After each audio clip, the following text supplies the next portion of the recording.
ਧੰਨ ਵਾਹਿਗੁਰੂ ਸਾਹਿਬ ਜੀ।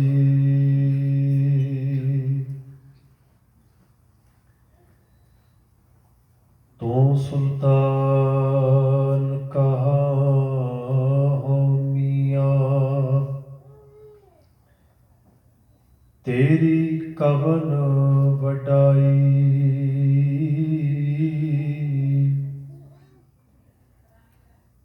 ਜੋ ਤੂੰ ਦੇਹ ਸੋ ਕਹਾਂ ਸੁਆਮੀ, ਮੈਂ ਮੂਰਖ ਕਹਿਨ ਨ ਜਾਈ।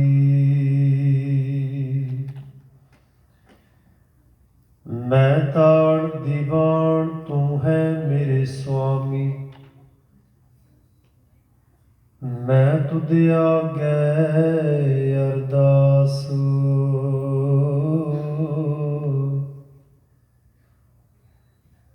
ਮੈਂ ਹੋਰ ਥਾਉ ਨਾਹੀ, ਜਿਸ ਪੈ ਕਰੂੰ ਬੇਨੰਤੀ। ਮੇਰਾ ਦੁੱਖ ਸੁਖ ਤੁਝ ਹੀ ਪਾਸ।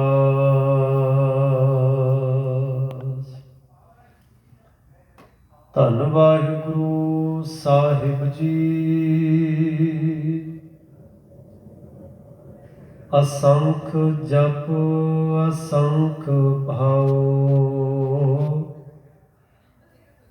ਅਸੰਖ ਪੂਜਾ ਅਸੰਖ ਤਪਤਾ। ਅਸੰਖ ਗ੍ਰੰਥ ਮੁਖ ਵੇਦ ਪਾਠ, ਅਸੰਖ ਜੋਗ ਮਨ ਰਹੇ ਉਦਾਸ। ਅਸੰਖ ਭਗਤ ਗੁਣ ਗਿਆਨ ਵਿਚਾਰ, ਅਸੰਖ ਸਤੀ ਅਸੰਖ ਦਾਤਾਰ। ਅਸੰਖ ਸੂਰ ਮੋਹ ਪਖ ਸਾਰ, ਅਸੰਖ ਮੋਨ ਲਿਵ ਲਾਏ ਤਾਰ। ਕੁਦਰਤ ਕਵਣ ਕਹਾਂ ਵਿਚਾਰ, ਵਾਰਿਆ ਨਾ ਜਾਵਾਂ ਏਕ ਵਾਰ। ਜੋ ਤੁਧ ਭਾਵੈ ਸਾਈ ਭਲੀ ਕਾਰ, ਤੂੰ ਸਦਾ ਸਲਾਮਤ ਨਿਰੰਕਾਰ। ਜੋ ਤੁਧ ਭਾਵੈ ਸਾਈ ਭਲੀ ਕਾਰ, ਤੂੰ ਸਦਾ ਸਲਾਮਤ ਨਿਰੰਕਾਰ।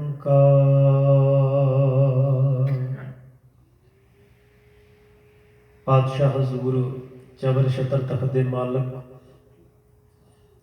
ਗੁਰਦੇਵ ਗੁਰੂ ਗ੍ਰੰਥ ਸਾਹਿਬ ਜੀ ਦੇ ਸਜੇ ਹੋਏ ਦਰਬਾਰ ਦੇ ਵਿੱਚ ਜੁੜ ਬੈਠੇ ਸਤਿਕਾਰੇ ਸਤਸੰਗੀ ਜਨੋਂ,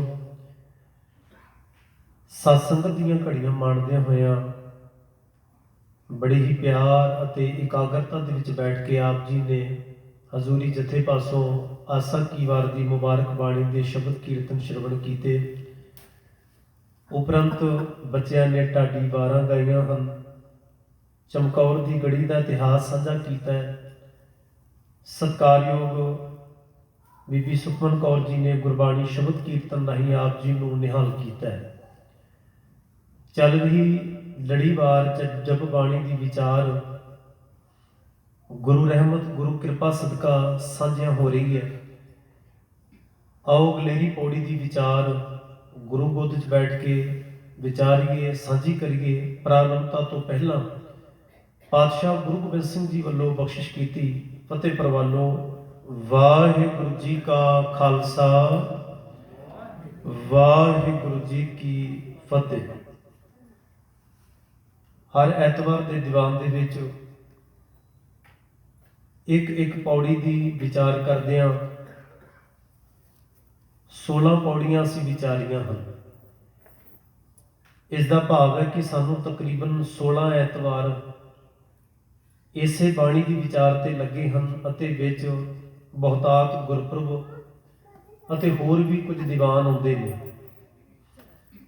17ਵੀਂ ਪੌੜੀ ਦਾ ਮੂਲ ਪਾਠ ਆਪ ਜੀ ਨੇ ਸ਼ਰਵਣ ਕੀਤਾ ਹੈ। ਗੁਰਦੇਵ ਗੁਰੂ ਨਾਨਕ ਸਾਹਿਬ ਜੀ ਨੇ ਹਰ ਇੱਕ ਪੌੜੀ ਦੇ ਵਿੱਚ ਜਿਹੜੀ ਕੇਂਦਰਿਤ ਵਿਚਾਰ ਹੈ ਉਹ ਇਹੀ ਰੱਖੀ ਹੈ ਕਿ ਅਕਾਲ ਪੁਰਖ ਵਾਹਿਗੁਰੂ ਜੀ ਦਾ ਨਿਜ਼ਾਮ, ਉਹਦੇ ਬਣਾਏ ਹੋਏ ਅਸੂਲ ਨਿਯਮ, ਜਿਸ ਨੂੰ ਗੁਰੂ ਮਹਾਰਾਜ ਜੀ ਨੇ ਹੁਕਮ ਕਿਹਾ ਹੈ, ਉਸ ਨੂੰ ਜਾਣਨ ਤੋਂ ਬਗੈਰ, ਉਸ ਨੂੰ ਸਮਝਣ ਤੋਂ ਬਗੈਰ ਸਾਡੇ ਜੀਵਨ ਨੇ ਸਚਿਆਰ ਨਹੀਂ ਬਣ ਪਾਉਣਾ। ਸਚਿਆਰ ਹੋਣ ਵਾਸਤੇ, ਸਚਿਆਰ ਬਣਨ ਵਾਸਤੇ ਜ਼ਰੂਰੀ ਹੈ ਇਸ ਨੁਕਤੇ ਦੀ ਪਕੜ ਕਰ ਲੈਣੀ ਕਿ ਉਹ ਕਰਤਾਰ ਕੀ ਹੈ ਤੇ ਉਹਦੀ ਕੁਦਰਤ ਕੀ ਹੈ। ਗੁਰੂ ਮਹਾਰਾਜ ਜੀ ਨੇ ਅੱਜ ਦੀ ਪੌੜੀ ਦੇ ਵਿੱਚ ਵੀ ਇਹੀ ਵਿਚਾਰ ਦਿੱਤੀ ਹੈ ਔਰ ਤਕਰੀਬਨ ਪਿਛਲੀਆਂ ਜਿਹੜੀਆਂ ਪੌੜੀਆਂ ਸਨ, ਜਿਹਨੂੰ ਅਸੀਂ ਸੁਣਿਆ ਦੀਆਂ ਪੌੜੀਆਂ ਆਖਿਆ, ਅਸੀਂ ਮੰਨੇ ਦੀਆਂ ਪੌੜੀਆਂ ਕਹਿੰਦੇ ਆ, 4-4 ਪੌੜੀਆਂ ਜਿਨ੍ਹਾਂ ਦਾ ਮਜ਼ਮੂਨ ਇੱਕੋ ਹੀ ਰਿਹਾ ਹੈ। ਇਸੇ ਤਰੀਕੇ ਨਾਲ ਮਹਾਰਾਜ ਜੀ ਨੇ ਜਿਹੜੀ ਅਸੰਖ ਦੀਆਂ ਪੌੜੀਆਂ ਨੇ, ਜਿਹਨੂੰ ਅਸੀਂ ਪਾਠ ਕਰਨ ਲੱਗੇ ਹਾਂ ਅਸੰਖ ਦੀਆਂ ਪੌੜੀਆਂ ਕਹਿ ਕੇ ਬੁਲਾਉਂਦੇ ਆ, ਉਹ 3 ਨੇ ਔਰ ਇਹਨਾਂ 3 ਪੌੜੀਆਂ ਦਾ ਵੀ ਮਜ਼ਮੂਨ, ਵਿਸ਼ਾ, ਸਬਜੈਕਟ ਇੱਕੋ ਹੀ ਹੈ ਤੇ ਤਕਰੀਬਨ 38 ਪੌੜੀਆਂ ਦਾ ਜਿਹੜਾ ਕੇਂਦਰਿਤ ਵਿਚਾਰ ਹੈ ਉਹ ਜਾ ਕੇ ਕਿਮ ਸਚਿਆਰਾ ਹੋਈ ਹੈ, ਕਿਮ ਕੂੜੇ ਟੁੱਟੇ ਪਾਲ, ਹੁਕਮ ਰਜ਼ਾਈ ਚੜਨਾ ਨਾਨਕ ਲਿਖਿਆ ਨਾਲ, ਇਸ ਤਰ੍ਹਾਂ ਜਾ ਕੇ ਜੁੜਦਾ ਹੈ। ਪਰ ਪੌੜੀਆਂ ਵੀ ਗੁਰੂ ਮਹਾਰਾਜ ਜੀ ਨੇ ਬੜੇ ਖੂਬਸੂਰਤ ਢੰਗ ਦੇ ਨਾਲ ਉਚਾਰਨ ਕੀਤੀਆਂ ਨੇ ਤਾਂ ਕਿ ਜਿਹੜਾ ਵੀ ਵਿਸ਼ਾ ਲਿਆ ਜਾਵੇ, ਜਿਹੜਾ ਸਬਜੈਕਟ ਛੇੜਿਆ ਜਾਵੇ, ਉਹਦਾ ਖੁਲਾਸਾ ਹੋਣਾ ਚਾਹੀਦਾ। ਕੋਈ ਵੀ ਮਨ ਦੇ ਵਿੱਚ ਸ਼ੰਕਾ ਨਾ ਰਹਿ ਜਾਏ, ਮਨ ਦੇ ਵਿੱਚ ਸਵਾਲ ਨਾ ਰਹਿ ਜਾਵੇ। ਇਸ ਕਰਕੇ ਹਦਾਇਤ ਵੀ ਇਹ ਹੋਈ ਹੈ ਕਿ ਇਸ ਬਾਣੀ ਨੂੰ ਨਿਤਾ ਪ੍ਰਤੀ ਸਿੱਖ ਪੜ੍ਹੇ, ਵਿਚਾਰੇ, ਤਾਂ ਕਿ ਜਿਹੜੇ ਮੁੱਢਲੇ ਅਸੂਲ ਹਨ, ਮੁੱਢਲੇ ਨਿਯਮ ਹਨ, ਗੁਰੂ ਨਾਨਕ ਸਾਹਿਬ ਜੀ ਦੀ ਮੁੱਢਲੀ ਬਾਣੀ ਹੈ ਔਰ ਗੁਰੂ ਗ੍ਰੰਥ ਸਾਹਿਬ ਜੀ ਦੀ ਪ੍ਰਥਮ ਬਾਣੀ ਹੈ, ਇਹ ਸਿੱਖ ਦੇ ਹਿਰਦੇ ਤੱਕ ਪਹੁੰਚ ਕਰ ਜਾਏ। ਉਹਦੀ ਸੋਚ ਮੰਡਲ ਦੇ ਵਿੱਚ ਇਸ ਬਾਣੀ ਦੇ ਰਾਹੀਂ ਜਿਹੜੀ ਵਿਚਾਰਾਂ ਨੇ, ਮੁੱਢਲੇ ਦਿੱਤੇ ਹੋਏ ਅਸੂਲ ਨੇ, ਜੋ ਉਪਦੇਸ਼ ਨੇ, ਉਹ ਸਿੱਖੀ ਜੀਵਨ ਦਾ ਹਿੱਸਾ ਬਣ ਜਾਣ।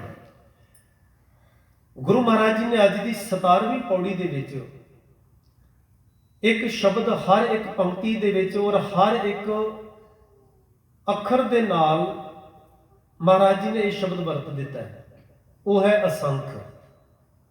ਅਸੰਖ ਜਪ, ਅਸੰਖ ਭਾਉ, ਅਸੰਖ ਪੂਜਾ, ਅਸੰਖ ਤਪ ਤਾਉ।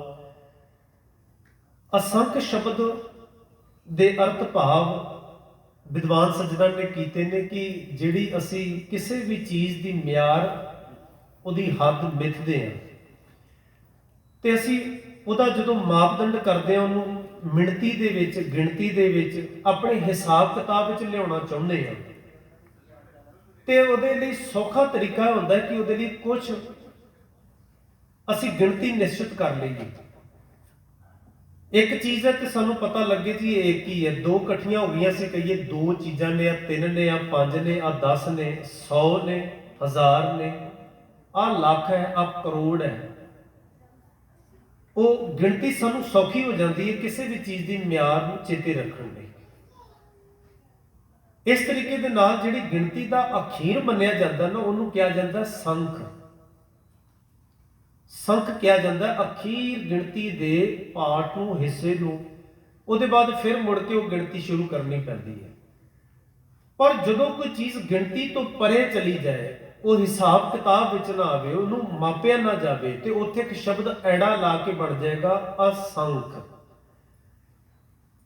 ਇਹ ਆਪਣੇ ਆਪ ਦੇ ਵਿੱਚ ਜਿਹੜੀ ਸ਼ਬਦਾਵਲੀ ਹੈ ਨਾ, ਵੋਕੈਬਲਰੀ ਜਿਹਨੂੰ ਅਸੀਂ ਕਹਿੰਦੇ ਆ, ਉਹਦੇ ਵਿੱਚ ਇੱਕ ਖੂਬੀ ਰਹਿੰਦੀ ਹੈ ਹਮੇਸ਼ਾ। ਜਿਵੇਂ ਉਦਾਹਰਨ ਤੌਰ ਤੇ ਤੁਸੀਂ ਨਿਰਵੈਰ ਪੜੋਗੇ ਤੇ ਉਹਦੇ ਨਾਲ ਸ਼ਬਦ ਜਿਹੜਾ ਵੈਰ ਹੈ, ਵੈਰ ਦੇ ਨਾਲ ਸ਼ਬਦ ਲਾ ਕੇ ਨਿਰ, ਉਹਦੇ ਅਰਥ ਬਦਲ ਦੇਗਾ। ਵੈਰ, ਵੈਰ ਭਾਵਨਾ, ਨਿਰਵੈਰ ਬਿਲਕੁਲ ਆਪੋਜ਼ਿਟ ਵਰਡ ਹੋ ਗਏ, ਜਿਹੜਾ ਵੈਰ ਨਹੀਂ ਰੱਖਦਾ। ਭਉ ਡਰ ਨੂੰ ਕਿਹਾ ਜਾਂਦਾ ਹੈ, ਨਿਰਭਉ ਡਰ ਰਹਿਤ ਨੂੰ ਕਿਹਾ ਜਾਂਦਾ ਹੈ।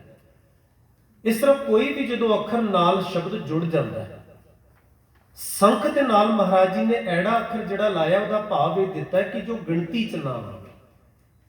ਜਿਹਦੀ ਮਿਆਰ ਨਹੀਂ, ਜਿਹਦਾ ਹੱਦ ਬੰਨਾ ਨਹੀਂ, ਜਿਹਦੇ ਫਲਸਫੇ ਨੂੰ, ਜਿਹਦੀ ਕੁਦਰਤ ਤੇ ਕਾਦਰ ਦੇ ਬਣਾਏ ਹੋਏ ਨਿਯਮ ਤੇ ਅਸੂਲਾਂ ਦੇ ਵਿੱਚ ਮਹਾਰਾਜ ਕਹਿੰਦੇ ਨੇ ਕੋਈ ਵੀ ਚੀਜ਼ ਗਿਣਤੀ ਦੇ ਵਿੱਚ ਨਿਸ਼ਚਿਤ ਨਹੀਂ ਕੀਤੀ ਜਾ ਸਕਦੀ।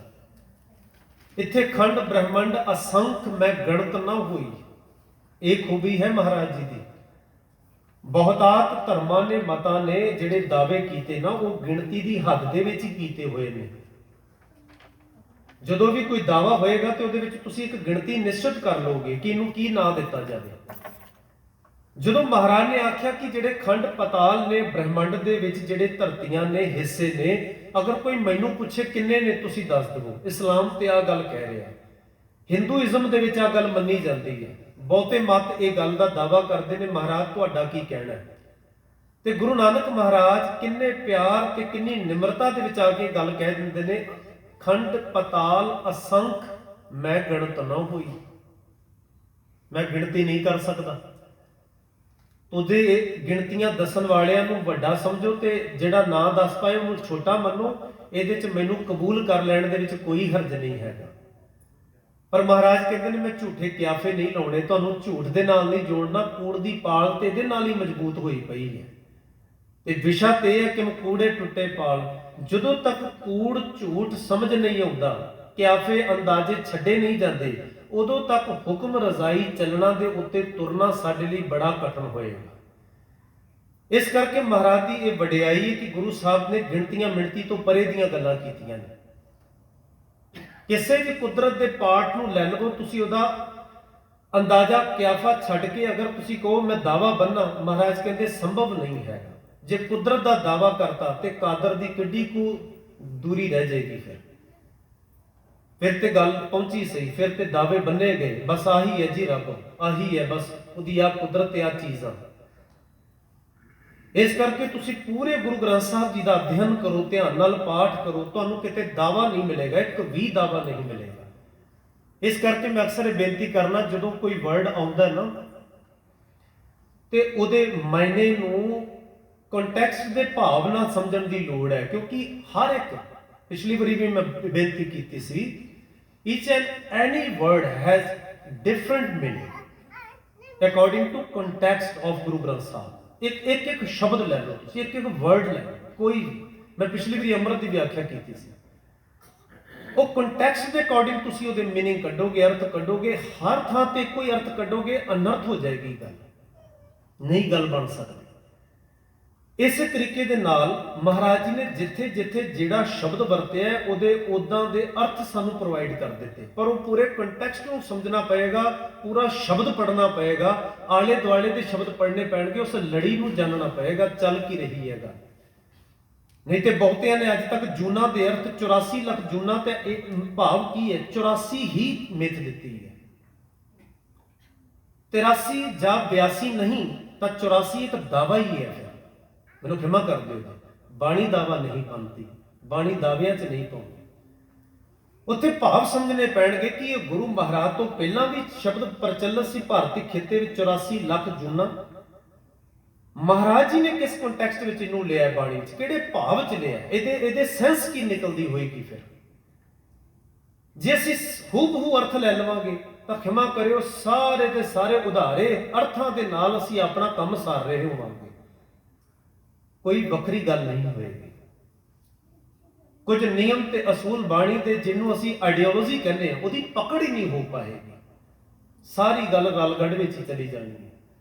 ਦੁਨੀਆ ਦੇ ਮੰਚ ਤੇ ਜਾ ਕੇ ਜਦੋਂ ਗੁਰੂਮਤ ਫਿਲਾਸਫੀ ਪੇਸ਼ ਹੋਏਗੀ ਨਾ, ਸਾਡੇ ਆਉਣ ਵਾਲੀਆਂ ਜਨਰੇਸ਼ਨਾਂ ਤੇ ਪੀੜ੍ਹੀਆਂ ਰੱਖਣਗੀਆਂ, ਜੇ ਉਹਨਾਂ ਨੂੰ ਕਲੀਅਰ ਨਾ ਹੋਇਆ, ਉਸ ਸ਼ਬਦਾਵਲੀ ਦੀ, ਵੋਕੈਬਲਰੀ ਦੀ ਬਾਣੀ ਦੇ ਅਕੋਰਡਿੰਗ ਵਿਆਖਿਆ ਹੀ ਨਾ ਸਮਝ ਪਾਏ, ਤਾਂ ਅਨਰਥ ਹੋ ਜਾਣਗੇ। ਸਾਰਾ ਕੁਝ ਰਲਗੜ ਚੱਲੇਗਾ, ਫਿਰ ਉੱਥੇ ਵਿਆਖਿਆ 'ਚ ਕੋਈ ਫਰਕ ਨਹੀਂ ਹੋਏਗਾ।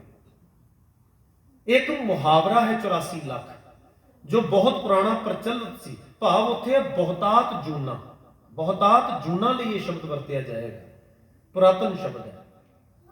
ਬਾਣੀ ਵਿੱਚ ਕੁਝ ਇਹੋ ਜਿਹੇ ਵੀ ਸ਼ਬਦ ਆਏ ਨੇ ਜਿਨ੍ਹਾਂ ਨੂੰ ਅਗਰ ਤੁਸੀਂ ਖੋਲਣ ਲੱਗ ਪਓ ਤੇ ਚੀਜ਼ਾਂ ਤੁਹਾਨੂੰ ਸਮਾਜ ਵਿੱਚ ਪ੍ਰੋਵਾਈਡ ਨਹੀਂ ਮਿਲਣਗੀਆਂ। ਜਿਵੇਂ ਪਾਰਸ ਸ਼ਬਦ ਹੈ, ਪਾਰਸ ਮੰਨਿਆ ਜਾਂਦਾ ਕਿ ਉਹਦੇ ਨਾਲ ਲੋਹਾ ਛੁਆ ਦੋ ਤੇ ਉਹ ਸੋਨਾ ਬਣ ਜਾਂਦਾ। ਕੀ ਪੂਰੀ ਦੁਨੀਆ ਨੂੰ ਫੋਲਦਿਆਂ ਡਿਸਕਵਰੀ ਵਾਲਿਆਂ ਨੇ ਇਹੋ ਜਿਹੀ ਕੋਈ ਚੀਜ਼ ਲੱਭ ਲਈ ਹੈ? ਪਰ ਬਾਣੀ 'ਚ ਤਾਂ ਲਿਖੀਆਂ ਨੇ ਇਹ ਚੀਜ਼ਾਂ। ਪਰ ਮਹਾਰਾਜ ਨੇ ਕਿਹੜੇ ਅਰਥਾਂ 'ਚ ਵਰਤੀਆਂ ਨੇ ਇਹ ਜਾਣਨਾ ਜ਼ਰੂਰੀ ਹੈ। ਉੱਥੇ ਮਹਾਰਾਜ ਕਹਿੰਦੇ ਨੇ ਪਾਰਸ ਹੈ ਜਾਂ ਨਹੀਂ ਹੈ, ਪਰ ਲੋਕ ਮੰਨਦੇ ਨੇ ਕਿ ਉਹਦੇ ਨਾਲ ਕੋਈ ਲੋਹਾ ਛੁਹਾ ਦੋ, ਜੰਗਾਲ ਜਾਂ ਲੋਹਾ ਵੀ ਛੁਹਾ ਦੋ ਤੇ ਸੋਨਾ ਬਣ ਜਾਂਦਾ ਹੈ। ਮਹਾਰਾਜ ਕਹਿੰਦੇ ਨੇ ਮੈਂ ਇੰਨੀ ਕੁ ਗੱਲ ਸਮਝਦਾ ਕਿ ਗੁਰੂ ਮੇਰਾ ਪਾਰਸ ਹੈ, ਅਸੀਂ ਲੋਹੇ ਵਰਗੇ ਹਾਂ। ਗੁਰ ਪਾਰਸ ਹਮ ਲੋਹੋ ਮਿਲ ਕੰਚਨ ਹੋਇਆ ਰਾਮ। ਬਸ ਉਹ ਜਿਹੜਾ ਸਬਜੈਕਟ ਚੱਲ ਰਿਹਾ ਸਾਨੂੰ ਸਮਝ ਪੈ ਗਿਆ ਕਿ ਮਹਾਰਾਜ ਕਿਹੜੇ ਭਾਵ 'ਚ ਪਾਰਸ ਸ਼ਬਦ ਦੇ ਰਹੇ। ਸੋ ਇਸੇ ਤਰੀਕੇ ਨਾਲ ਜਿਹੜਾ ਅਸੰਖ ਸ਼ਬਦ ਹੈ ਉਹਦਾ ਭਾਵ ਹੈ ਗਿਣਤੀ, ਮਿਣਤੀ, ਮਿਆਰ, ਹੱਦ ਬੰਨੇ, ਉਰਲੇ ਪਾਰਲੇ ਬੰਨੇ ਤੋਂ ਪਰੇ ਦੀਆਂ ਬਾਤਾਂ, ਜਿੱਥੇ ਗਿਣਤੀ ਨਹੀਂ ਹੋ ਸਕਦੀ। ਅਸੰਖ ਗਿਣਤੀ ਰਹਿਤ, ਜਿਹਦੀ ਕਾਊਂਟਿੰਗ ਨਹੀਂ ਕੀਤੀ ਜਾ ਸਕਦੀ, ਕਾਊਂਟਲੈਸ ਕਹਿ ਲਈ। ਅਸੰਖ ਜਪ, ਅਸੰਖ ਭਾਉ, ਅਸੰਖ ਪੂਜਾ, ਅਸੰਖ ਤਪ ਤਾਉ। ਸਾਧ ਸੰਗਤ ਜੀ ਕਾਗਰਤਾ ਬਣਾਈ ਰੱਖਿਓ ਜੇ, ਇੱਕ ਇੱਕ ਸ਼ਬਦ, ਕਿਉਂਕਿ ਬਾਣੀ ਰੋਜ਼ ਪੜ੍ਹਨੀ ਹੈ। ਪਹਿਲਾਂ ਤੇ ਇੱਕ ਇੱਕ ਵਰਡ ਨੂੰ ਇਸ ਰੂਪ 'ਚ ਵਿਚਾਰਾਂਗੇ ਕਿ ਮਹਾਰਾਜ ਨੇ ਜਿਹੜਾ ਪ੍ਰਸੰਗ ਦੇ ਮੁਤਾਬਕ ਪੌੜੀ ਦੇ ਵਿੱਚ ਖਿਆਲ ਕੀ ਦਿੱਤਾ ਹੈ, ਫਿਰ ਉਹਨੂੰ ਗੁਰਮਤਿ ਦੀ ਰੋਸ਼ਨੀ ਦੇ ਵਿੱਚ ਚੈੱਕ ਕੀਤਾ ਜਾਏ ਕਿ ਆਖਿਰ ਗੁਰਬਾਣੀ ਇਸ ਬਾਰੇ ਕੀ ਕਹਿੰਦੀ ਹੈ। ਹੁਣ ਜਪ ਹੈ, ਇੱਥੇ ਮਹਾਰਾਜ ਜੋ ਪੌੜੀ ਦੇ ਵਿੱਚ ਕਹਿ ਰਹੇ ਨੇ ਉਹ ਇਹ ਹੈ ਕਿ ਅਸੰਖ ਅਣਗਿਣਤ ਤਰੀਕੇ ਦੇ ਜਪ ਨੇ, ਜਿਹੜੇ ਵੱਖ-ਵੱਖ ਤਰੀਕੇ ਦੇ ਜਪੇ ਜਾ ਰਹੇ ਨੇ, ਰਟਨ ਕੀਤੇ ਜਾ ਰਹੇ ਨੇ, ਤੇ ਜਪਣ ਵਾਲੇ ਵੀ ਨੇ। ਤੁਸੀਂ ਉਹਨਾਂ ਦੀ ਗਿਣਤੀ ਨਹੀਂ ਕਰ ਸਕਦੇ, ਉਹਨਾਂ ਦੀ ਲਿਸਟ ਨਹੀਂ ਬਣਾ ਸਕਦੇ, ਬਹੁਤ ਕੁਝ ਹੈ। ਸੋ ਉਹਨਾਂ ਅਰਥਾਂ ਦੇ ਵਿੱਚ ਬਾਣੀ ਦੇ ਵਿੱਚ ਮਹਾਰਾਜ ਜੀ ਨੇ ਜਿੱਥੇ ਜਪ ਪ੍ਰਚਲਿਤ ਲੋਕ ਜਪ ਰਹੇ ਸਨ, ਜਿਹਨੂੰ ਅਸੀਂ ਰੈਪੀਟੇਸ਼ਨ ਕਹਿੰਦੇ ਆ, ਰਿਪੀਟ ਕਰਨਾ ਕਹਿੰਦੇ ਆ, ਮਕੈਨੀਕਲ ਪ੍ਰੈਕਟਿਸ ਕਹਿੰਦੇ ਆ, ਮਹਾਰਾਜ ਜੀ ਨੇ ਉਹਦੇ ਬਾਰੇ ਵੀ ਬਾਣੀ ਵਿੱਚ ਦਿੱਤਾ ਹੈ। ਜੋ ਪਰ ਗੁਰਬਾਣੀ ਗੁਰਮਤਿ ਦੇ ਵਿੱਚ ਜਪ ਆਇਆ ਉਹ ਡਿਫਰੈਂਟ ਹੈ, ਵਰਡ ਇੱਕੋ ਹੀ ਰਹੇਗਾ। ਉਦਾਹਰਨ ਤੌਰ ਤੇ ਕਬੀਰ ਸਾਹਿਬ ਜੀ ਕਹਿੰਦੇ ਨੇ ਕਿਆ ਜਪ, ਕਿਆ ਤਪ, ਕਿਆ ਬ੍ਰਤ ਪੂਜਾ, ਜਾ ਕੇ ਹਿਰਦੇ ਭਾਉ ਹੈ ਦੂਜਾ। ਉੱਥੇ ਉਹਨਾਂ ਨੇ ਐਕਸੈਪਟ ਨਹੀਂ ਕੀਤਾ ਕਿਆ ਜਪ, ਕਿਆ ਤਪ, ਕਿਆ ਬ੍ਰਤ ਪੂਜਾ। ਬਈ ਇਹ ਜੋ ਤੁਸੀਂ ਜਪ ਤਪ ਪੂਜਾ ਬ੍ਰਤ ਰੱਖ ਰਹੇ ਹੋ, ਇਹਦੇ ਨਾਲ ਕੀ ਸਵਰ ਗਿਆ ਤੁਹਾਡਾ? ਉੱਥੇ ਪ੍ਰਵਾਨ ਨਹੀਂ ਕੀਤੀ ਗਈ ਉਹ ਗੱਲ, ਉਹਨੂੰ ਕਬੂਲਿਆ ਨਹੀਂ ਗਿਆ। ਉਹਨਾਂ ਹੀ ਅਰਥਾਂ ਵਿੱਚ ਇਸ ਪੌੜੀ ਦੇ ਵਿੱਚ ਹੈ। ਅਸੰਖ ਲੋਕ ਇਦਾਂ ਦੇ ਨੇ ਜਿਹੜੇ ਜਪ ਰਹੇ ਨੇ, ਜਪ ਬੜੇ ਕਿਸਮ ਦੇ, ਪਰ ਗੁਰਬਾਣੀ ਦੇ ਵਿੱਚ ਜਦੋਂ ਜਪ ਗੁਰੂ ਮਹਾਰਾਜ ਆਪਣੇ ਵੱਲੋਂ ਕਹਿੰਦੇ ਨੇ ਪੋਜ਼ਿਟਿਵ ਮੀਨਿੰਗ ਦੇ ਵਿੱਚ, ਉਦੋਂ ਕਹਿੰਦੇ ਨੇ ਜਪ ਮਨ ਸਤਨਾਮ ਸਦਾ ਸਤ ਨਾਮ। ਤੁਸੀਂ ਵੇਖੋ ਇਸ ਬਾਣੀ ਦਾ ਨਾਮ ਹੀ ਜਪ ਹੈ, ਬਾਣੀ ਦਾ ਸਿਰਲੇਖ ਹੀ ਜਪ ਪਾ ਦਿੱਤਾ ਗਿਆ। ਹੁਣ ਜੇ ਅਸੀਂ ਉਹ ਜਿਹੜੇ ਪਹਿਲੇ ਸਮਾਜ ਵਿੱਚ ਜਿਹੜੇ ਜਪ ਨੇ ਉਹਨਾਂ ਨਾਲ ਰਿਲੇਟਿਵ ਕਰਕੇ ਇਸ ਜਪ ਨੂੰ ਲਾਏ, ਗੱਲ ਬਣਨੀ ਨਹੀਂ, ਜੇ ਅਨਰਥ ਹੋ ਜਾਏਗਾ। ਉਹ ਡਿਫਰੈਂਟ ਹੈ, ਇਹ ਜਪ ਬਾਣੀ ਦਾ ਨਾਮ ਡਿਫਰੈਂਟ ਹੈ, ਅੱਖਰ ਉਹੀ ਹੈ। ਇੱਥੇ ਜਪ ਦਾ ਭਾਵ ਹੈ ਪੱਕਾ ਕਰਨਾ, ਦ੍ਰਿੜ ਕਰਨਾ। ਪੂਰਨ ਰੂਪ ਵਿੱਚ ਜੋ 38 ਪੌੜੀਆਂ 'ਚ ਮਹਾਰਾਜ ਵਿਚਾਰ ਦੇ ਰਹੇ ਨੇ, ਮਹਾਰਾਜ ਗੁਰੂ ਨਾਨਕ ਸਾਹਿਬ ਕਹਿੰਦੇ ਦ੍ਰਿੜ ਕਰਨ ਦੀ ਲੋੜ ਹੈ। ਸਚਿਆਰ ਬਣਨ ਵਾਲਿਆਂ ਲਈ 38 ਪੌੜੀਆਂ ਤੇ 2 ਸ਼ਲੋਕਾਂ 'ਚ ਕਹੀ ਹੋਈ ਵਾਰਤਾ ਉਪਦੇਸ਼ ਪੱਕਿਆਂ ਕਰਨ ਦੀ ਲੋੜ ਹੈ, ਨਾ ਭੁੱਲਣ ਵਾਲੀ ਗੱਲ। ਜਪ ਹੁਣ ਕੱਲਾ ਅਸੀਂ ਕਹੀਏ ਬਾਣੀ ਵਿੱਚ ਕਿਤੇ ਨਾਮ ਨਾਲ ਹੀ ਜਪ ਆਇਆ, ਮਹਾਰਾਜ ਨੇ ਤੇ ਇੱਥੋਂ ਤੱਕ ਵੀ ਆਖਿਆ। ਕਬੀਰ ਸਾਹਿਬ ਜੀ ਦਾ ਇੱਕ ਸ਼ਬਦ ਹੈ, ਉਸ ਵਿੱਚ ਉਹ ਕਹਿੰਦੇ ਨੇ ਕਹੋ ਰੇ ਪੰਡਿਆ ਭਾਵ ਜਿਹੜੇ ਕਿ ਉਸ ਵੇਲੇ ਦੇ ਆਪਣੇ ਆਪ ਨੂੰ ਪਾਂਡੇ ਕਹਿੰਦੇ ਸਨ, ਵਿਚਾਰਵਾਨ ਕਹਿੰਦੇ ਸਨ, ਹਿੰਦੂ ਧਰਮ ਦੇ ਸਕਾਲਰ ਕਹਿ ਲੋ, ਪੰਡਤ, ਉਹਨਾਂ ਨੂੰ ਆਖਿਆ। ਉੱਥੇ ਆਖਿਆ ਐਸਾ ਗਿਆਨ ਜਪੋ ਮੇਰੀ ਮੀਤਾ।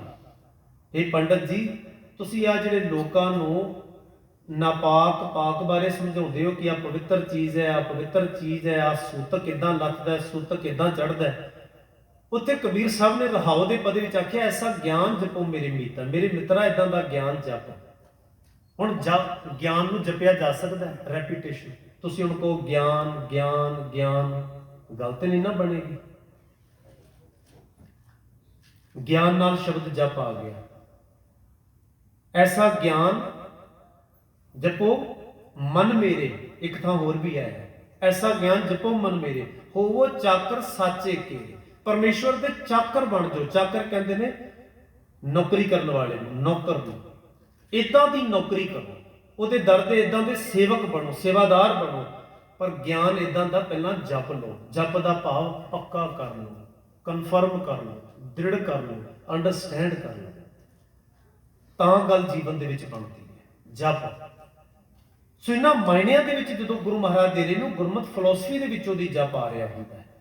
ਹਰ ਇੱਕ ਥਾਂ ਤੇ ਸਿਰਫ ਅਸੀਂ ਵਰਡ ਲੱਭਦੇ ਹਾਂ, ਬਸ ਆਪਣੇ ਤਰੀਕੇ ਦੇ ਮਾਇਨੇ ਕੱਢ ਕੇ ਤੁਰ ਪੈਂਦੇ ਹਾਂ। ਨਹੀਂ, ਖਿਮਾ ਕਰਿਓ, ਅਨਰਥ ਹੋ ਜਾਣਗੇ। ਤਾਂ ਵਿਸ਼ੇ ਦੇ ਮੁਤਾਬਕ ਦੇਖਣਾ ਪਏਗਾ।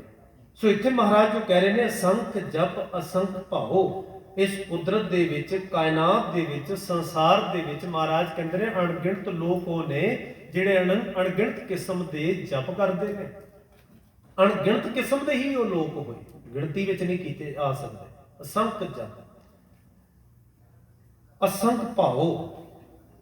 ਭਾਓ ਦਾ ਇੱਥੇ ਭਾਵ ਹੈ ਪਿਆਰ, ਮੁਹੱਬਤ। ਜਿਵੇਂ ਫਰੀਦ ਸਾਹਿਬ ਨੇ ਆਖਿਆ ਨਾ, ਦਿਲੋਂ ਮੁਹੱਬਤ ਜਿਨ ਸਈ ਸਚਿਆ।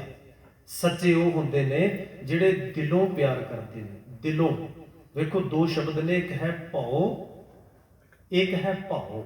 ਇਹ ਦੋਵਾਂ ਦੇ ਮਾਇਨੇ 'ਚ ਥੋੜਾ ਜਿਹਾ ਅੰਤਰ ਹੈ। ਭਉ ਦਾ ਅਰਥ ਹੁੰਦਾ ਹੈ ਡਰ।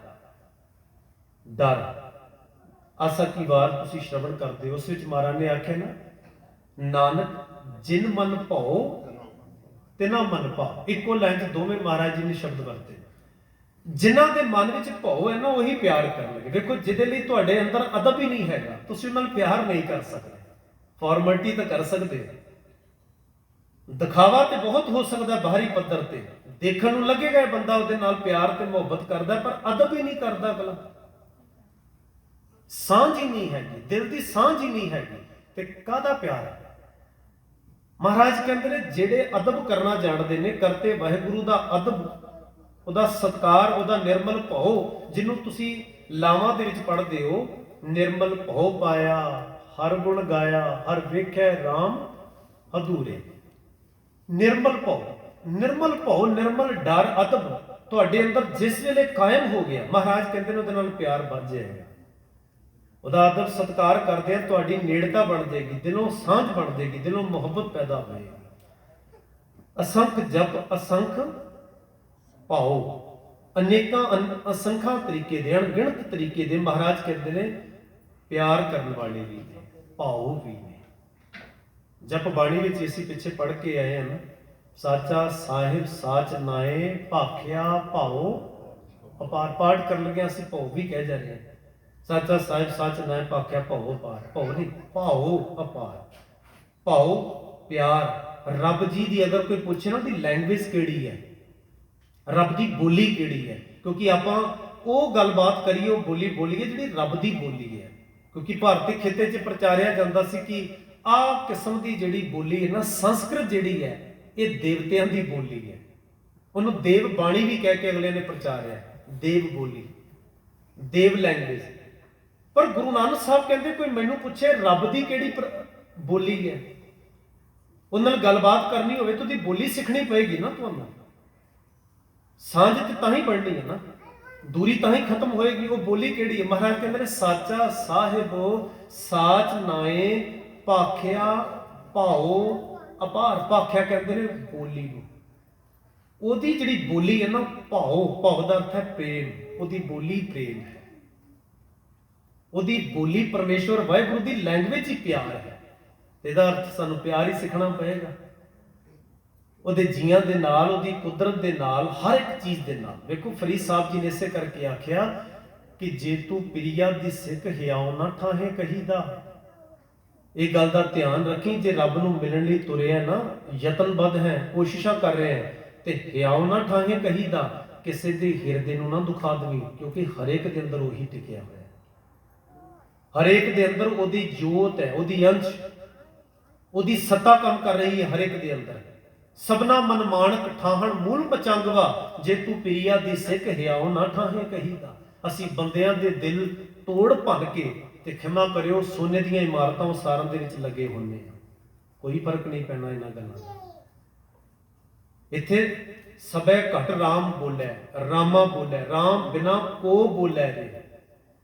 ਪਿਆਰ ਮੁਹੱਬਤ ਜਿਹੜੀ ਹੈ, ਮਹਾਰਾਜ ਕਹਿੰਦੇ ਨੇ ਉਹ ਪਿਆਰ ਅਸੰਖਾਂ ਤਰੀਕੇ ਦੇ ਨਾਲ ਜਿਉਣ ਵਾਲੇ ਅਣਗਿਣਤ ਲੋਕ ਧਰਤੀ ਤੇ ਵਸੇਬਾ ਕਰਦੇ ਨੇ। ਅਸੰਖ ਜਪ, ਅਸੰਖ ਭਾਉ, ਅਸੰਖ ਪੂਜਾ, ਅਸੰਖ ਤਪ ਤਾਉ। ਪੂਜਾ ਜਿਹੜਾ ਸਮਾਜ ਦੇ ਵਿੱਚ ਇਹਦੇ ਮੀਨਿੰਗ ਲਏ ਜਾਂਦੇ ਸਨ, ਉੱਥੇ ਪੂਜਾ ਦਾ ਅਰਥ ਹੁੰਦਾ ਸੀ ਕਿ ਤੁਸੀਂ ਖਾਸ ਕਿਸਮ ਦੀ ਕੋਈ ਸਮੱਗਰੀ ਦੇ ਨਾਲ ਉਹਦੀ ਆਰਤੀ ਕਰੋ, ਪੂਜਾ ਅਰਚਾ ਕਰੋ। ਉਹਦੇ ਬਾਬਤ ਵੀ ਬਾਣੀ ਵਿੱਚ ਮਹਾਰਾਜ ਨੇ ਆਖਿਆ ਕਿ ਪੂਜਾ ਤੇ ਬੜੀ ਜ਼ਰੂਰੀ ਹੈ, ਪਰ ਉਹਦੀ ਨਵੀਂ ਪਰਿਭਾਸ਼ਾ ਕੀ ਦਿੱਤੀ ਮਹਾਰਾਜ ਨੇ? ਪੂਜਾ ਕੀਚੈ ਨਾਮ ਧਿਆਈਐ। ਸਾਰੇ ਪੜੋ ਸਾਧ ਸੰਗਤ ਜੀ, ਪੂਜਾ ਕੀਚੈ ਨਾਮ ਧਿਆਈਐ, ਬਿਨ ਨਾਮੈ ਪੂਜ ਨਾ ਹੋਏ। ਜੇ ਤੁਸੀਂ ਪੂਜਾ ਵਾਕਈ ਕਰਨੀ ਹੈ ਨਾ, ਰੱਬ ਦੀ ਰਿਸਪੈਕਟ ਕਰਨੀ, ਉਹਦਾ ਅਦਬ ਕਰਨਾ ਹੈ, ਤੇ ਪੂਜਾ ਕੀਚੈ ਨਾਮ ਧਿਆਈਐ, ਨਾਮ ਨੂੰ ਧਿਆਓ, ਉਹਦੇ ਸ਼ੁਭ ਗੁਣਾਂ ਦਾ ਮੰਥਨ ਕਰੋ, ਉਹਦੀ ਹੋਂਦ ਨੂੰ ਸਵੀਕਾਰ ਕਰੋ, ਉਹਨੂੰ ਦਾਤਾਰ ਤੇ ਪ੍ਰਤਪਾਲਕ ਤੇ ਕਰਤਾਰ ਕਰਕੇ ਜਾਣੋ, ਉਹਨੂੰ ਸਿਰਜਣਹਾਰ ਤੇ ਉਹਨੂੰ ਖਤਮ ਕਰਨ ਵਾਲਾ ਵੀ ਇੱਕੋ ਹੀ ਸ਼ਕਤੀ ਦਾ ਮਾਲਕ ਮੰਨੋ। ਮਹਾਰਾਜ ਨੇ ਆਖਿਆ ਇਹੋ ਜਿਹਾ ਵਿਸ਼ਵਾਸ ਦ੍ਰਿੜ ਕਰਨਾ ਹੀ ਉਹਦੀ ਪੂਜਾ ਕਰਨੀ ਹੈ। ਨਹੀਂ ਤੇ ਬਾਹਰ ਦੀਆਂ ਪੂਜਾਵਾਂ ਤੇ ਤੁਹਾਨੂੰ ਭੁਲੇਖੇ 'ਚ ਪਾ ਸਕਦੀਆਂ ਨੇ, ਤੇ ਪੁਜਾਰੀਆਂ ਨੇ ਪਾਇਆ ਵੀ ਸਮਾਜ ਨੂੰ। ਵੱਖਰੇ ਵੱਖਰੇ ਕਿਸਮ ਦੀਆਂ ਪੂਜਾ ਅਰਚਾ ਕੀਤੀਆਂ ਜਾਂਦੀਆਂ ਸਨ, ਆਪਣਾ ਹੀ ਰੱਬ ਬਣਾਇਆ, ਆਪ ਹੀ ਥਾਪ ਲਿਆ, ਆਪ ਹੀ ਫਿਰ ਪੂਜਾ ਲਈ ਐਲਾਨਨਾਮੇ ਕੀਤੇ ਜਾਂਦੇ ਸਨ ਕਿ ਤੁਸੀਂ ਹੁਣ ਲਿਆ ਕੇ ਉਹਦੇ ਅੱਗੇ ਖੀਰਾਂ ਦੇ ਭੋਗ ਲਵਾਓ, ਇਹਦੇ ਅੱਗੇ ਲਿਆ ਕੇ ਫੁੱਲ ਰੱਖੋ। ਬਾਣੀ ਵਿੱਚ ਵੇਖੋ ਤੇ ਇਹ ਚੀਜ਼ਾਂ ਭਗਤ ਸਾਹਿਬਾਨਾਂ ਨੇ ਬੇਅੰਤ ਥਾਂ ਤੇ ਰੱਦ ਕੀਤੀਆਂ ਹੋਈਆਂ ਨੇ। ਪਾਤੀ ਤੋਰੈ ਮਾਲਨੀ ਪਾਤੀ ਪਾਤੀ ਜੀਓ, ਜਿਸ ਪਾਹਨ ਕੋ ਪਾਤੀ ਤੋਰੈ ਸੋ ਪਾਹਨ ਨਿਰਜੀਓ। ਪਾਹਨ ਕਹਿੰਦੇ ਪੱਥਰ ਨੂੰ, ਜਿਹੜੇ ਨਿਰਜੀਓ ਪੱਥਰ ਲਈ ਤੂੰ ਤੋੜ ਕੇ ਲਿਆਇਆ ਨਾ ਫੁੱਲ, ਇਹ ਤਾਂ ਜੀਵਤ ਹੈ ਤੇ ਉਹ ਨਿਰਜੀਵ ਹੈ। ਨਿਰਜੀਵ ਚੀਜ਼ ਲਈ ਜੀਵਤ ਤੋੜ ਕੇ ਲੈ ਆਇਆ ਹੈ। ਤੈਨੂੰ ਪਤਾ ਹੋਣਾ ਚਾਹੀਦਾ ਕਿ ਫੁੱਲ ਦੇ ਵਿੱਚ ਜਾਨ ਹੈ, ਉਹਦੇ 'ਚ ਇੱਕ ਰਸ ਹੈ, ਉਹ ਖੁਸ਼ਬੂਦਾਰ ਹੈ, ਖਿੜਿਆ ਹੋਇਆ ਹੈ। ਤੇ ਜਿਹੜੇ ਭਵਰੇ ਉਹਦਾ ਰਸ ਮਾਣਨਾ ਚਾਹੁੰਦੇ ਸਨ, ਤੂੰ ਉਹਨਾਂ ਦੀ ਵੀ ਖੁਰਾਕ ਖਤਮ ਕੀਤੀ, ਤੂੰ ਮਹਿਕ ਮੁਕਾ ਦਿੱਤੀ। ਤੇ ਵੇਖ ਇਹਨੇ ਥੋੜੇ ਚਿਰ ਬਾਅਦ ਬਸ ਇਹਨੇ ਮਿੱਟੀ ਰੂਪ ਹੋ ਜਾਣਾ, ਇਹਨੂੰ ਖਿੜੇ ਰਹਿਣ ਦੇ। ਪਾਤੀ ਤੋਰੈ ਮਾਲਨੀ ਪਾਤੀ ਪਾਤੀ ਜੀਓ, ਜਿਸ ਪਾਹਨ ਕੋ ਪਾਤੀ ਤੋਰੈ ਸੋ ਪਾਹਨ ਨਿਰਜੀਓ। ਭੂਲੀ ਮਾਲਨੀ ਹੈ ਇਹੋ, ਸਤਿਗੁਰ ਜਾਗਤਾ ਹੈ। ਉਹ ਤਾਂ ਜਾਗਦਾ, ਉਹਨੂੰ ਲੋੜ ਥੋੜਾ ਹੈ। ਉਹ ਤੇ ਪੱਤੀ ਵਿੱਚ ਵੀ ਉਹੀ ਹੈ, ਫੁੱਲ ਵਿੱਚ ਵੀ ਉਹੀ ਹੈ, ਉਹ ਭਵਰੇ ਵਿੱਚ ਵੀ ਉਹੀ ਹੈ, ਉਹਨੂੰ ਕਾਹਦਾ ਦਿਖਾਵਾ। ਇਸੇ ਕਰਕੇ ਗੁਰਮਤਿ ਫਿਲਾਸਫੀ ਦੇ ਵਿੱਚ ਤੁਸੀਂ ਜਾਓਗੇ ਤੇ ਇੱਥੇ ਆਰਤੀ ਦੇ ਮਾਇਨੇ ਚੇਂਜ ਕਰ ਦਿੱਤੇ ਮਹਾਰਾਜ ਵੱਲੋਂ। ਹੁਣ ਜਿਹੜਾ ਸ਼ਬਦ ਪੜ੍ਹਦੇ ਆ, ਗਗਨ ਮੈਂ ਥਾਲ ਰਵ ਚੰਦ ਦੀਪਕ ਬਨੇ ਤਾਰਕਾ ਮੰਡਲ ਜਨਕ ਮੋਤੀ, ਜਿਹੜੀਆਂ ਆਰਤੀਆਂ ਪ੍ਰਚਲਿਤ ਸਨ ਸਮਾਜ ਦੇ ਵਿੱਚ, ਇੱਕ ਥਾਲ ਲੈਣਾ, 4 ਵਾਰੀ ਮੁਖ ਤੋਂ ਘੁਮਾਉਣਾ, 4 ਵਾਰੀ ਨਾਭੀ ਤੋਂ ਘੁਮਾਉਣਾ ਤੇ 1-2 ਵਾਰੀ ਪੂਰੇ ਸਰੀਰ ਤੋਂ ਘੁਮਾਉਣਾ। ਇਸ ਤਰੀਕੇ ਨਾਲ ਆਰਤੀਆਂ ਦੇ ਅਗਲਿਆਂ ਨੇ ਡਿਜ਼ਾਈਨ ਸੈੱਟ ਕੀਤੇ, ਔਰ ਕਰਨੀ ਕਿੰਨੇ ਨੇ ਇਹ ਵੀ ਉਹਨਾਂ ਨੇ ਨਿਸ਼ਚਿਤ ਕੀਤਾ। ਹਰ ਬੰਦਾ ਥਾਲ ਨਹੀਂ ਸੀ ਫੜ ਸਕਦਾ, ਸ਼ੂਦਰ ਨੂੰ ਹੱਕ ਨਹੀਂ ਹੈਗਾ, ਔਰਤ ਹੱਥ ਵਿੱਚ ਥਾਲ ਨਹੀਂ ਫੜ ਸਕਦੀ। ਤੁਸੀਂ ਸਿਰਫ ਸਮਗਰੀਆਂ ਭੇਟ ਕਰ ਸਕਦੇ ਹੋ, ਤੁਹਾਨੂੰ ਹੱਕ ਨਹੀਂ ਕਿ ਤੁਸੀਂ ਆਪ ਭਗਵਾਨ ਜੀ ਦਾ ਤੁਸੀਂ ਆਰਤੀ ਬੰਧਨ ਕਰ ਸਕੋ। ਗੁਰੂ ਨਾਨਕ ਸੱਚੇ ਪਾਤਸ਼ਾਹ ਨੇ ਜਗਨਨਾਥ ਇਲਾਕੇ 'ਚ ਜਾ ਕੇ, ਪੁਰੀ ਸ਼ਹਿਰ ਦੇ ਵਿੱਚ ਅੱਜ ਵੀ ਉੱਥੇ ਗੁਰੂ ਨਾਨਕ ਮਹਾਰਾਜ ਦੇ ਚਰਨ ਛੋਹ ਦਾ ਗੁਰਦੁਆਰਾ, ਇਤਿਹਾਸਕ ਗੁਰਦੁਆਰਾ ਬਣਿਆ, ਬੌਲੀ ਸਾਹਿਬ ਗੁਰਦੁਆਰਾ। ਉੱਥੇ ਮਹਾਰਾਜ ਜਦੋਂ ਬੈਠੇ, ਉਹਨਾਂ ਨੇ ਜਦੋਂ ਭਾਈ ਮਰਦਾਨਾ ਜੀ ਦੀਆਂ ਰਬਾਬ ਦੀਆਂ ਤੰਦਾਂ ਦੇ ਉੱਤੇ ਕਰਤਾਰ ਵਾਹਿਗੁਰੂ ਜੀ ਦੀ ਅਦਬ ਤੇ ਉਹਦੀ ਸੁਹੱਬਤ ਦੇ ਵਿੱਚ ਜਦੋਂ ਵੱਡੇ ਫਲਸਫੇ ਦੀ ਬਾਤ ਕੀਤੀ, ਆਰਤੀ ਕੀਤੀ, ਉੱਥੇ ਜਗਨਨਾਥ ਦੇ ਲੋਕ ਇਕੱਠੇ ਹੋਏ ਤੇ ਹੈਰਾਨ ਹੋ ਗਏ ਗੱਲ ਸੁਣ ਕੇ। ਉਹਨਾਂ ਨੂੰ ਇਦਾਂ ਲੱਗਾ ਕਿ ਸਾਨੂੰ ਕਿਸੇ ਨੇ ਪੂਜਾ ਦਾ ਹੱਕ ਦੇ ਦਿੱਤਾ ਹੈ। ਉਹਨਾਂ ਨੂੰ ਇਦਾਂ ਲੱਗਾ ਜਿਵੇਂ ਅਸੀਂ ਆਰਤੀ ਵਿੱਚ ਸਾਰੇ ਸ਼ਾਮਲ ਹੋ ਗਏ ਹੋਵਾਂ। ਗਗਨ ਮੈ ਥਾਲ, ਇਹ ਜਿਹੜਾ ਗਗਨ ਤੁਸੀਂ ਦੇਖ ਰਹੇ ਹੋ, ਇਹ ਗਗਨ ਮਈ ਥਾਲ, ਗਗਨ ਮੈ ਥਾਲ, ਰਵ ਚੰਦ ਦੀਪਕ ਬਨੈ ਤਾਰਕਾ ਮੰਡਲ, ਮੰਡਲ ਕਹਿੰਦੇ ਨੇ ਗਰੁੱਪ ਨੂੰ, ਸਮੂਹ ਨੂੰ, ਤਾਰਿਆਂ ਦਾ ਗਰੁੱਪ। ਤਾਰਕਾ ਮੰਡਲ ਜਨਕ ਮੋਤੀ, ਧੂਪ ਮਲਿਆਨ ਲੋ ਪਵਨ ਚਵਰੋ ਕਰੇ, ਸਗਲ ਬਨ ਰਾਏ ਫਲੰਤ ਜੋਤੀ, ਕੈਸੀ ਆਰਤੀ ਹੋਏ। ਉੱਥੇ ਕੈਸੀ ਕੁਐਸਚਨ ਨਹੀਂ ਹੈ, ਉੱਥੇ ਕੈਸੀ ਵਿਸਮਾਦਕ ਅਵਸਥਾ ਵਿੱਚ ਜਾ ਕੇ ਮਹਾਰਾਜ ਕਹਿੰਦੇ ਨੇ, ਸੋਚੋ ਕੈਸੀ ਆਰਤੀ ਹੋਏ, ਬਾ ਕਮਾਂ ਤੇਰੀ ਆਰਤੀ, ਕੈਸੀ ਆਰਤੀ ਹੋਏ ਭਵਖੰਡਨਾ ਤੇਰੀ ਆਰਤੀ, ਅਨਹਤਾ ਸ਼ਬਦ ਵਜੰਤ ਪੇਰੀ। ਅਨਹਤਾ ਜਿਹਦੀ ਲਿਮਟ ਨਹੀਂ ਬੰਨੀ ਜਾ ਸਕਦੀ, ਉਹ ਆਵਾਜ਼ਾਂ ਆ ਰਹੀਆਂ ਨੇ ਇਹਦੇ ਵਿੱਚ, ਪੰਛੀਆਂ, ਪਸ਼ੂਆਂ, ਮਨੁੱਖਾਂ ਦੇ ਹਰ ਇੱਕ ਹਵਾ ਪਾਉਣ, ਪਾਣੀ ਦੀ ਖੜਖੜਾਹਟ ਆਪਣੇ ਆਪ ਵਿੱਚ ਉਸ ਵੱਡੀ ਆਰਤੀ ਦੇ ਵਿੱਚ ਸ਼ੰਖ ਪੂਰੇ ਜਾ ਰਹੇ ਨੇ। ਏਡੀ ਵਿਸ਼ਾਲ ਆਰਤੀ ਮਹਾਰਾਜ ਜੀ ਨੇ ਪੇਸ਼ ਕੀਤੀ। ਜਦੋਂ ਅਸੀਂ ਇਹ ਮਾਇਨੇ ਸਮਾਜ ਦੇ ਵਿੱਚ ਲੈ ਕੇ ਗਏ, ਲੋਕ ਮੂੰਹ ਚੁੰਗਲਾ ਪਾਉਣਗੇ, ਕਮਾਲ ਕਰਤੀ ਜੀ, ਇਦਾਂ ਹੀ ਨਹੀਂ ਗੁਰੂ ਮਹਾਰਾਜ ਕਹਿ ਗਏ ਖੱਤਰੀ ਬ੍ਰਾਹਮਣ ਸ਼ੂਦ ਵੈਸ਼ ਉਪਦੇਸ਼ ਚੌਂ ਵਰਨਾ ਕੋ ਸਾਂਝਾ। ਪ੍ਰੈਕਟੀਕਲ ਮਹਾਰਾਜ ਨੇ ਹੱਕ ਦਿੱਤੇ, ਆਓ ਰਲ ਕੇ ਪੂਜਾ ਕਰੀਏ, ਆਓ ਰਲ ਕੇ ਕਰਤਾਰ ਦੀ ਆਰਤੀ ਕਰੀਏ। ਇਹ ਆਰਤੀਆਂ ਜਿਹੜੀਆਂ ਤੁਸੀਂ ਰੋਜ਼ ਪੜ੍ਹਦੇ ਹੋ, ਇਹਨਾਂ ਨਾਲ ਟਲ ਖੜਕਾਉਣ ਦੇ ਨਾਲ ਤੇ ਇਦਾਂ ਕੁਝ ਪੜ੍ਹਨ ਨਾਲ ਕੁਝ ਨਹੀਂ ਕਿਸੇ ਦਾ ਸਬਰਦਾ, ਨਹੀਂ ਸਬਰਦਾ। ਇਦਾਂ ਮਹਾਰਾਜ ਨੇ ਮਾਇਨੇ ਚੇਂਜ ਕਰਕੇ ਦੇ ਦਿੱਤੇ ਸਾਨੂੰ।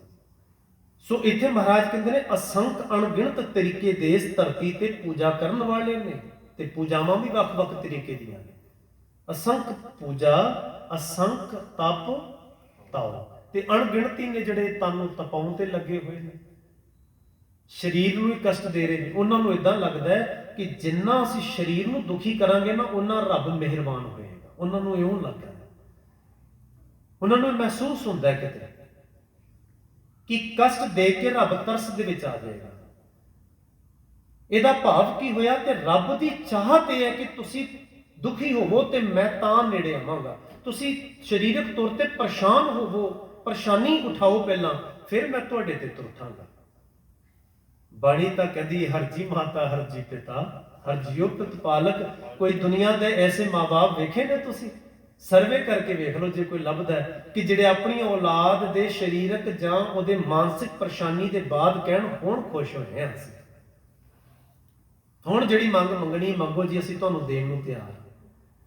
ਕੋਈ ਮਾਂ-ਬਾਪ ਦੁਨੀਆ 'ਚ ਐਸਾ ਨਹੀਂ ਹੈਗਾ ਜਿਹੜਾ ਕਹੇ ਸਰੀਰ ਨੂੰ ਦੁਖੀ ਕਰੋ, ਸਰੀਰ ਨੂੰ ਪਰੇਸ਼ਾਨ ਕਰੋ, ਕਿਉਂਕਿ ਸਾਰੀ ਦੀ ਸਾਰੀ ਧਾਰਮਿਕ ਪ੍ਰੈਕਟਿਸ ਹੀ ਸਰੀਰ ਤੌਰ ਤੇ ਹੈ, ਫਿਜ਼ੀਕਲੀ ਸਥੂਲ ਰੂਪ ਦੇ ਵਿੱਚ। ਜਨੇਊ ਪਾਉਣਾ ਤੇ ਬਾਹਰ ਦਾ ਜਨੇਊ ਪਾਉਣਾ। ਮਹਾਰਾਜ ਕਹਿੰਦੇ ਨੇ ਅੰਦਰ ਦਾ ਕੌਣ ਪਾਏਗਾ? ਦਇਆ ਕਪਾਸ ਸੰਤੋਖ ਸੂਝ ਜਤ ਗੰਢੀ ਸਤਵਟ। ਜਦ ਤੱਕ ਇਹ ਜਨੇਊ ਤੁਹਾਡੇ ਅੰਦਰ ਨਹੀਂ ਹੈਗਾ, ਬਾਹਰ ਫਿਜ਼ੀਕਲੀ ਤੁਸੀਂ ਧਰਮੀ ਕਰਾਰ ਹੋਣ ਦੇ ਨਾਲ ਕੀ ਖੱਟ ਲਓਗੇ? ਇਹਦੇ ਨਾਲ ਪ੍ਰਾਪਤੀ ਕੀ ਹੋਏਗੀ? ਇਹਦੇ ਨਾਲ ਸਾਰੇ ਦਾ ਸਾਰਾ ਨਾ ਪ੍ਰਦਰਸ਼ਨੀ ਲਾਤੀ ਬੰਦੇ ਨੇ ਆਪਣੇ ਸਰੀਰ ਦੇ ਉੱਤੇ ਧਰਮ ਦੀ। ਜਿਹਨੂੰ ਖਿਮਾ ਕਰਿਓ, ਅਬਾਰੀ ਅਸੀਂ ਵੀ ਦਸਤਾਰ ਬੰਨ੍ਹਦੇ ਆ, ਕੜਾ ਪਾਉਂਦੇ ਆ, ਕਿਰਪਾਨ ਪਾਉਂਦੇ ਆ। ਇੱਕ ਕੇਵਲ ਧਰਮੀ ਦਿਖਣ ਦਾ, ਕੋਈ ਸਮਾਜ ਨੂੰ ਦੱਸਣ ਦਾ, ਡਿਕਲੇਅਰ ਕਰਨ ਦਾ ਕੋਈ ਦਿਖਾਵਾ ਨਹੀਂ ਮਹਾਰਾਜ ਜੀ ਨੇ ਦਿੱਤਾ। ਇਹਨਾਂ ਦੇ ਕੁਝ ਮਾਇਨੇ ਜਾਣਨੇ ਚਾਹੀਦੇ ਨੇ ਕਿ ਆਖਿਰ ਕਕਾਰ ਫਿਲਾਸਫੀ ਕੀ ਹੈ, ਇਹਦੀ ਲੋੜ ਕਿਉਂ ਪਈ, ਕਿੱਥੋਂ ਆਇਆ। ਪਰ ਅੰਦਰ ਦਾ ਜਿਹੜਾ ਮਹਾਰਾਜ ਨੇ ਸਾਨੂੰ ਧਰਮ ਜਿਉਣ ਲਈ ਦਿੱਤਾ ਹੈ, ਜੇ ਉਹ ਨਹੀਂ ਹੈਗਾ ਤੇ ਬਾਹਰ ਨੂੰ ਮਹਾਰਾਜ ਜੀ ਨੇ ਭੇਖ ਡਿਕਲੇਅਰ ਕਰ ਦੇਣਾ। ਫਿਰ ਤੂੰ ਭਾਵੇਂ ਵੱਡੇ ਵੱਡੇ ਖੰਡੇ ਵੀ ਕਿਉਂ ਨਾ ਲਾਉਂਦਾ ਫਿਰੇ, ਮਹਾਰਾਜ ਕਹਿੰਦੇ ਨੇ ਭੇਖ ਤੋਂ ਇਲਾਵਾ ਕੁਝ ਵੀ ਨਹੀਂ ਹੈਗਾ। ਵੇਸ਼ੀ ਸ਼ਹਾਨਾ ਪਾਈਏ ਕਰ ਕਰ ਵੇਸ ਰਹੀ। ਕਰ ਕਰਕੇ ਵੇਖ ਲਓ, ਡਰੈਸਾਂ ਚੇਂਜ ਕਰ ਕਰਕੇ ਵੇਖ ਲਓ, ਜੇ ਗੱਲ ਬਣਦੀ ਹੋਵੇ ਤਾਂ ਨਹੀਂ ਬਣ ਸਕਦੀ। ਜੇ ਉਹਨਾਂ ਨੂੰ ਮਹਾਰਾਜ ਨੇ ਰੱਦ ਕੀਤਾ ਤੇ ਸਾਨੂੰ ਥੋੜਾ ਸੈੱਟ ਕਰ ਲੈਣਗੇ ਮਹਾਰਾਜ। ਗੱਲ ਤੇ ਮਾਨਵਤਾ ਦੀ ਹੈ, ਗੱਲ ਤੇ ਹਿਊਮਨ ਪੱਧਰ ਦੀ ਹੈ, ਹਿਊਮਨ ਬੀਇੰਗ ਦੀ ਹੈ। ਸੋ ਸਾਰੀ ਦੀ ਸਾਰੀ ਗੱਲ ਮਾਨਸਿਕ ਤੌਰ ਤੇ ਹੈ, ਮਨ ਦੇ ਸਤਲ ਤੇ ਹੈ, ਮਨ ਦੀ ਅਵਸਥਾ ਦੇ ਉੱਤੇ ਹੈ। ਸੋ ਮਹਾਰਾਜ ਨੇ ਇੱਥੇ ਜਿਹੜਾ ਤਪ ਤਾਓ ਆਖਿਆ, ਅਣਗਿਣਤੀ ਇਸ ਧਰਤੀ ਤੇ ਕੁਦਰਤ ਦੇ ਵਿੱਚ ਉਹ ਵੀ ਤੁਹਾਨੂੰ ਧਾਰਮਿਕ ਦਿਖਦੇ ਰੂਪ ਹੋਣਗੇ, ਜਿਹੜੇ ਅਣਗਿਣਤ ਕਿਸਮ ਦੇ ਤਪ ਨੇ, ਅਸੰਖ ਤਰੀਕੇ ਦੇ ਲੋਕ ਕਰ ਰਹੇ ਨੇ, ਪ੍ਰੈਕਟਿਸਾਂ ਕਰ ਰਹੇ ਨੇ। ਜੇ ਗੁਰਬਾਣੀ ਦੇ ਵਿੜੇ ਦੇ ਵਿੱਚ ਆ ਕੇ ਦੀ ਪਰਖ ਕਰੀਏ ਤਾਂ ਮਹਾਰਾਜ ਕਹਿੰਦੇ ਨੇ ਤੀਰਥ ਤਪ ਦਇਆ ਦਤ ਦਾਨ ਜੇ ਕੋ ਪਾਵੈ ਤਿਲ ਕਾ ਮਾਨ। ਕੀ ਖਟਿਆ ਭਾਈ, ਇੰਨੀ ਮਿਹਨਤ, ਇੰਨੀ ਮਸ਼ੱਕਤ ਇਹਦੇ ਲਈ। ਮਹਾਰਾਜ ਤੇ ਕਹਿੰਦੇ ਨੇ ਤੰਨਾ ਤਪਾਏ ਤਨੂਰ ਜਿਉ ਬਾਲਨ ਹੱਡ ਨਾ ਬਾਲ, ਸਿਰ ਪੈਰੀ ਕਿਆ ਬੇੜਿਆ ਅੰਦਰ ਕਰੀਨੇ ਹਾਲ। ਬਈ ਸਰੀਰ ਨੇ ਕੀ ਵਿਗਾੜਿਆ? ਕੀ ਏਦਾਂ ਭੁੱਖੇ ਰਹਿਣ ਨਾਲ, ਵਰਤ ਰੱਖਣ ਦੇ ਨਾਲ ਵਾਕਈ ਪਰਮੇਸ਼ਵਰ ਮੰਨ ਜਾਂਦਾ ਕਿ ਇਹਦੇ ਪਤੀ ਦੀ ਲੰਮੀ ਉਮਰ ਚਾਹੀਦੀ ਹੈ? ਏਦਾਂ ਮੰਨ ਜਾਂਦਾ ਕਿਤੇ? ਮਹਾਰਾਜ ਕਹਿੰਦੇ ਨਹੀਂ, ਵਰਤ ਨਾ ਰਹੋ ਨਾ ਮਹਿ ਰਮਦਾਨਾ ਤੇ ਸੇਵੀ ਜੋ ਰਖੇ ਨਿਦਾਨਾ। ਛੋਡੇ ਅੰਨ ਕਰੇ ਪਖੰਡ, ਨਾ ਉਹ ਸੁਹਾਗਨ ਨਾ ਉਹ ਰੰਗ। ਮਹਾਰਾਜ ਕਹਿੰਦੇ ਇਹ ਪਖੰਡਵਾਦ ਹੈ, ਪਖੰਡਵਾਦ ਹੈ। ਤੇ ਗੁਰੂ ਨਾਨਕ ਦੀਆਂ ਧੀਆਂ ਥੋੜਾ ਕਰ ਸਕਦੀਆਂ। ਗੁਰੂ ਨਾਨਕ ਨੂੰ ਪ੍ਰਣਾਈਆਂ ਹੋਈਆਂ ਉਹਦੀਆਂ ਬੱਚੀਆਂ ਥੋੜਾ ਹੀ ਪਖੰਡ ਕਰ ਸਕਦੀਆਂ। ਤੇ ਪਖੰਡ ਕਰਨ ਵਾਲੇ ਨੂੰ ਕੀ ਕਿਹਾ ਜਾਂਦਾ? ਪਖੰਡੀ। ਛੋਡੀ ਲੈ ਪਖੰਡਾ ਨਾਮ ਲਏ ਜਾਏ ਤਰੰਦਾ। ਛੱਡ ਦੇ ਸਾਰੇ ਪਖੰਡ। ਵਸਤਰ ਨਾ ਪਹਿਰੇ, ਸਰੀਰ ਨਹੀਂ ਪਾਉਂਦਾ, ਤੈਨੂੰ ਤਪਾਉਣਾ ਤੂੰ। ਐਹਨਿਸ ਕਹਿਰੇ ਮੋਹਨ ਬਿਗੋਤਾ ਕਿਉਂ ਜਾਗਿਆ ਗੁਰ ਬਿਨ ਸੂਤਾ। ਪੱਗ ਉਪੇ ਤਾਣਾ ਆਪਣਾ ਕੀਆ ਕਮਾਣਾ, ਅਲਮਲ ਖਾਈ ਸਿਰ ਛਾਈ ਪਾਈ। ਮੂਰਖ ਅੰਧੈ ਪਤ ਗਵਾਈ। ਇੱਜ਼ਤ ਗਵਾ ਲੇਗਾ ਆਪਣੀ। ਇਹਦਾ ਤਾਨੂੰ ਨਾ ਤਪਾ। ਗੁਰਮਤਿ ਇਹ ਕਹਿੰਦੀ। ਪੌੜੀ ਚ ਮਹਾਰਾਜ ਕਹਿੰਦੇ ਨੇ ਅਸੰਖ ਅਣਗਿਣਤ ਹੀ ਤਾਨੂੰ ਤਪਾ ਰਹੇ ਨੇ। ਅਸੰਖ ਗ੍ਰੰਥ ਮੁਖ ਵੇਦ ਪਾਠ, ਅਣਗਿਣਤ ਹੀ ਗ੍ਰੰਥ ਤੇ ਵੇਦ ਜਿਨ੍ਹਾਂ ਦੇ ਮੁਖੋਂ ਪਾਠ ਚੱਲਦੇ ਨੇ, ਪਾਠ ਕੀਤੇ ਜਾ ਰਹੇ ਹੁੰਦੇ ਨੇ, ਅਣਗਿਣਤ, ਗਿਣਤੀ ਤੋਂ ਪਰੇ ਦੀਆਂ ਗੱਲਾਂ ਨੇ, ਬੜੇ ਗ੍ਰੰਥ ਨੇ। ਤੇ ਗ੍ਰੰਥ ਜਿਹੜਾ ਸ਼ਬਦ ਹੈ ਨਾ ਸਾਧ ਸੰਗਤ ਜੀ, ਇਹਦਾ ਅੱਖਰੀ ਅਰਥ ਬਣਦਾ ਹੈ ਵੱਡ ਆਕਾਰੀ ਪੁਸਤਕ, ਕਿਤਾਬ, ਬੁੱਕ ਇੰਗਲਿਸ਼ ਚ ਕਹਿੰਦੇ। ਪਿੱਛੇ ਕੋਈ ਕਿਸੇ ਇੱਕ ਸਿਟੀ ਦੇ ਵਿੱਚ, ਓਹਾਇਓ, ਆਪ ਜੀ ਨੇ ਸੁਣਿਆ ਹੋਣਾ ਇੱਥੇ ਸਟੇਟ, ਉੱਥੇ ਕੈਂਪ ਲਾਉਣ ਦਾ ਮੌਕਾ ਮਿਲਿਆ ਸੀ, ਬੱਚਿਆਂ ਦੇ ਕੈਂਪ ਲਾ ਰਹੇ ਸਾਂ। ਉੱਥੋਂ ਦੀ ਇੱਕ ਸਾਧ ਸੰਗਤ ਵਿੱਚੋਂ ਇੱਕ ਭੈਣ, ਉਹ ਵਲੰਟੀਅਰ ਰੂਪ ਦੇ ਵਿੱਚ ਬੱਚਿਆਂ ਨੂੰ ਪੜ੍ਹਾ ਰਹੇ ਸਨ, ਤੇ ਉਹਨਾਂ ਨੇ ਉੱਥੇ ਇਹ ਵਰ ਦਿੱਤਾ ਹੌਲੀ ਬੁੱਕ, ਗੁਰੂ ਗ੍ਰੰਥ ਸਾਹਿਬ। ਤੇ ਉੱਥੇ ਇੱਕ ਭਾਈ ਉਹ ਮਗਰ ਪੈ ਗਏ ਉਹਨਾਂ ਦੇ, ਜਦ ਤੱਕ ਕਹਿੰਦੇ ਤੁਸੀਂ ਮਾਫੀ ਨਹੀਂ ਮੰਗਦੇ ਸੀ ਛੱਡਣਾ ਨਹੀਂ, ਬੁੱਕ ਕਿਉਂ ਆਖਿਆ, ਹੌਲੀ ਬੁੱਕ ਕਿਉਂ ਕਿਹਾ। ਮੈਂ ਉੱਥੇ ਉਹਨਾਂ ਨੂੰ ਬੇਨਤੀ ਕੀਤੀ ਹੈ, ਮੈਂ ਕਿਹਾ ਕੁਝ ਨਾ ਜਿਹੜੀਆਂ ਲੈਂਗੁਏਜ ਨੇ ਉਹਨਾਂ ਦੇ ਜਿਹੜੇ ਵਿੱਚ ਵਰਤੇ ਹੋਏ ਅੱਖਰ ਨੇ, ਸ਼ਬਦ ਨੇ, ਤੁਸੀਂ ਇਹ ਨਹੀਂ ਕਹਿ ਸਕਦੇ ਕਿ ਬੁੱਕ ਕਹਿਣਾ ਇਹ ਅਪਵਿੱਤਰਤਾ ਹੈ, ਇਹ ਡਿਸਰਿਸਪੈਕਟ ਹੈ, ਤੇ ਗ੍ਰੰਥ ਕਹਿਣਾ ਇਹ ਰਿਸਪੈਕਟ ਹੈ। ਇਹ ਤਾਂ ਆਪਣੀ ਆਪਣੀ ਲੈਂਗੁਏਜ ਦਾ ਅਲੱਗ-ਅਲੱਗ। ਹੁਣ ਕਿਤਾਬ ਲਫ਼ਜ਼ ਤੇ ਭਾਈ ਗੁਰਦਾਸ ਜੀ ਨੇ ਪੋਥੀ ਲਈ ਵਰਤਿਆ। ਗੁਰੂ ਗ੍ਰੰਥ ਸਾਹਿਬ ਦਾ ਜਿਹੜਾ ਪਹਿਲਾ ਸਰੂਪ ਸੀ ਨਾ ਪੋਥੀ, ਜੋ ਬਾਬਾ ਨਾਨਕ ਜੀ ਹੱਥ ਵਿੱਚ ਰੱਖਦੇ ਸਨ, ਉਹਦੇ ਬਾਰੇ ਭਾਈ ਗੁਰਦਾਸ ਜੀ ਨੇ 2 ਵਾਰੀ ਕਿਤਾਬ ਲਫ਼ਜ਼ ਵਰਤੇ ਹੈ। ਆਸਾ ਹੱਥ ਕਿਤਾਬ ਕੱਛ, ਕੂਜਾ ਬਾਂਗ ਮੁਸੱਲਾ ਧਾਰੀ। ਹੁਣ ਅਸੀਂ ਕਹੀਏ ਕਿਤਾਬ ਕਿਉਂ ਕਹਿ ਦਿੱਤਾ? ਕਿਤਾਬ ਸ਼ਬਦ ਜਿਸ ਭਾਸ਼ਾ ਚੋਂ ਆਇਆ ਨਾ, ਉੱਥੇ ਉਹਦੇ ਮੀਨਿੰਗ ਜਾ ਕੇ ਵੇਖੋ, ਬੜੇ ਪਵਿੱਤਰ ਨੇ। ਅਸੀਂ ਇਸ ਕਰਕੇ ਛੋਟਾ ਸਮਝਦੇ ਹਾਂ ਕਿਉਂਕਿ ਅਸੀਂ ਸਕੂਲਾਂ ਦੇ ਵਿੱਚ ਜਿਹੜੀਆਂ ਪਾਠ ਪੁਸਤਕ ਲੈਸਨ ਦੀ ਕਿਤਾਬਾਂ ਪੜ੍ਹਦੇ ਅਸੀਂ ਉਹਨਾਂ ਨੂੰ ਵੀ ਕਿਤਾਬ ਕਹਿੰਦੇ ਆ, ਤੇ ਸਾਡੇ ਮਾਇਨੇ 'ਚ ਹੁੰਦਾ ਵੀ ਉਹ ਕਿਤਾਬ ਤੇ ਕਿੱਥੇ ਪੋਥੀ, ਗੁਰੂ ਗ੍ਰੰਥ ਸਾਹਿਬ, ਇਹ ਥੋੜਾ ਸ਼ਬਦ ਜੁੜਦੇ ਨੇ। ਭਾਵ ਨੂੰ ਸਮਝੋ ਕਿ ਜਿੱਥੋਂ ਉਹ ਲੈਂਗੁਏਜ ਚੋਂ ਵਰਡ ਆ ਰਿਹਾ, ਅਗਲੇ ਬੁੱਕ ਲਫ਼ਜ਼ ਕੋਈ ਛੋਟੇ ਅਰਥਾਂ ਨਾਲ ਥੋੜਾ ਕੱਢਦੇ ਨੇ। ਉਹ ਕਿਤਾਬ ਦਾ ਹੀ, ਪੋਥੀ ਦਾ ਹੀ, ਗ੍ਰੰਥ ਦਾ ਹੀ ਅਗਰ ਉਹਨਾਂ ਨੇ ਇੰਗਲਿਸ਼ ਦੇ ਵਿੱਚ ਉਹਨਾਂ ਨੇ ਮਾਇਨਾ ਕੱਢਣਾ ਹੈ, ਟਰਾਂਸਲੇਟ ਕਰਨੀ ਹੈ, ਤੇ ਬੁੱਕ ਹੀ ਕਹਿਣਗੇ, ਉਹਨਾਂ ਦੀ ਬੋਲੀ ਹੈ। ਸਾਡੀ ਤੰਗ ਦਿਲੀਆਂ ਜਿਹੜੀਆਂ ਨੇ ਨਾ, ਉਹ ਇਸ ਹੱਦ ਦੇ ਵਿੱਚ ਖੜੀਆਂ ਹੁੰਦੀਆਂ ਨੇ। ਸਾਡੀਆਂ ਪ੍ਰੋਬਲਮ ਹੀ ਇਹ ਨੇ ਕਿ ਨਾ ਤਾਂ ਕੋਲ ਸਟੱਡੀ ਹੈ, ਨਾ ਨੌਲੇਜ ਹੈ, ਤੇ ਨਾ ਹੀ ਫਿਰ ਆਪਾਂ ਤੰਗ ਦਿਲੀਆਂ ਤੋਂ ਨਿਕਲਣ ਨੂੰ ਰਾਜੀ ਵੀ ਹੁੰਦੇ। ਸੋ ਗ੍ਰੰਥ ਜਿਹੜੇ ਨੇ ਨਾ, ਵੱਡ ਆਕਾਰੀ ਜਿਹੜੀ ਪੁਸਤਕ ਹੁੰਦੀ ਹੈ, ਉਹ ਵੀ ਮਹਾਰਾਜ ਕਹਿੰਦੇ ਨੇ ਅਣਗਿਣਤ ਨੇ, ਪੜਨ ਵਾਲੇ ਵੀ ਉਹਨਾਂ ਨੂੰ ਅਣਗਿਣਤ ਨੇ। ਅਸੰਖ ਗ੍ਰੰਥ ਮੁਖ ਵੇਦ ਪਾਠ, ਇੱਥੇ ਵੇਦ ਸ਼ਬਦ ਵੱਖਰਾ ਵਰਤਿਆ, ਉਹ ਵੀ ਧਾਰਮਿਕ ਗ੍ਰੰਥਾਂ ਲਈ ਹੈ, ਜਿਨ੍ਹਾਂ ਦਾ ਮੂੰਹੋਂ ਪਾਠ ਕੀਤਾ ਜਾਂਦਾ ਹੈ, ਅਣਗਿਣਤ ਨੇ। ਮਹਾਰਾਜ ਅੱਗੇ ਕਹਿੰਦੇ ਅਸੰਖ ਜੋਗ ਮਨ ਰਹੇ ਉਦਾਸ, ਅਣਗਿਣਤੀ ਨੇ ਜਿਹੜੇ ਜੋਗ ਕਮਾ ਰਹੇ ਨੇ। ਪੁਰਾਤਨ ਸਮੇਂ ਦੇ ਵਿੱਚ ਭਾਰਤੀ ਖਿੱਤੇ ਵਿੱਚ ਬਹੁਤ ਪ੍ਰਚਲਿਤ ਸ਼ਬਦ ਸੀ, ਨਾਲੇ ਤੁਹਾਨੂੰ ਥਾਂ ਪਰ ਥਾਂ ਹਰ 50 ਬੰਦੇ ਵਿੱਚੋਂ ਇੱਕ ਦੁੱਕਾ ਕਿਤੇ ਜੋਗੀ ਲੱਭ ਜਾਇਆ ਕਰਦਾ ਸੀ, ਪਰ ਅੱਜ ਨਹੀਂ। ਉਹਨਾਂ ਦੇ ਖਤਮ ਹੋਣ ਦਾ ਸਾਨੂੰ ਕਾਰਨ ਜ਼ਰੂਰ ਪੜ੍ਹਨਾ ਚਾਹੀਦਾ ਹੈ ਕੰਪੈਰੀਜ਼ਨ ਸਟੱਡੀ ਵਾਸਤੇ। ਇੱਕ ਮੈਂ ਤੁਹਾਨੂੰ ਬੇਨਤੀ ਕਰਾਂ, ਇੱਕ ਕਿਤਾਬ ਹੈ ਕੁਲਬੀਰ ਸਿੰਘ ਕੌੜਾ ਜੀ ਦੀ, ਸ਼੍ਰੋਮਣੀ ਕਮੇਟੀ ਵਿੱਚ ਬੜੇ ਐਕਟਿਵ ਮੈਂਬਰ ਰਹੇ ਨੇ, ਬੜਾ ਕੁਝ ਹੰਢਾਇਆ ਪਿੰਡੇ ਤੇ ਉਹਨਾਂ ਨੇ। ਉਹਨਾਂ ਦੀ ਇੱਕ ਕਿਤਾਬ ਹੈ ਤੇ ਸਿੱਖ ਵੀ ਨਿਗਲਿਆ ਗਿਆ, ਯਤਨ ਕਰਾਂਗੇ ਅਸੀਂ ਲਾਇਬ੍ਰੇਰੀ ਦੇ ਵਿੱਚ ਮੰਗਾ ਸਕੀਏ, ਪੜ੍ਹਨ ਵਾਲੀ ਪੁਸਤਕ ਹੈ। ਉਹਨਾਂ ਨੇ ਕੰਪੈਰੀਜ਼ਨ ਸਾਡੇ ਸਾਹਮਣੇ ਰੱਖ ਦਿੱਤਾ, ਜੈਨ ਧਰਮ ਆਇਆ ਕਿੱਥੋਂ, ਕਿੰਨਾ ਕੁ ਲੰਮਾ ਸਫ਼ਰ ਕੀਤਾ ਤੇ ਖਤਮ ਕਿਉਂ ਹੋਣ ਤੇ ਆ ਗਿਆ। ਬੁੱਧ ਮਤ ਕਿਵੇਂ ਤੁਰਿਆ ਤੇ ਉਹਦੀ ਚਾਲ ਕੀ ਸੀ, ਉਹ 'ਚ ਕਿਹੜੀਆਂ ਖਾਮੀਆਂ ਆਈਆਂ ਤੇ ਮੁਕਿਆ ਕਿਉਂ ਉਹ। ਉਹਨਾਂ ਨੇ ਫਿਰ ਸਿੱਖ ਧਰਮ ਦੀ ਗੱਲ ਕੀਤੀ ਹੈ, ਤੁਸੀਂ ਪੜ੍ਹ ਕੇ ਹੈਰਾਨ ਹੋ ਜਾਓਗੇ। ਉਹ ਕਹਿੰਦੇ ਨੇ ਹੁਣ ਜਿੱਧਰ ਜਾ ਰਹੇ ਹੋ ਨਾ ਤੁਸੀਂ, ਬਸ ਨਾਲ ਨਾਲ ਜੈਨ ਮਤ ਦੇ ਸਫ਼ਰ ਹੋ ਰਿਹਾ ਸਾਡਾ, ਹੋਰ ਕੁਝ ਵੀ ਨਹੀਂ।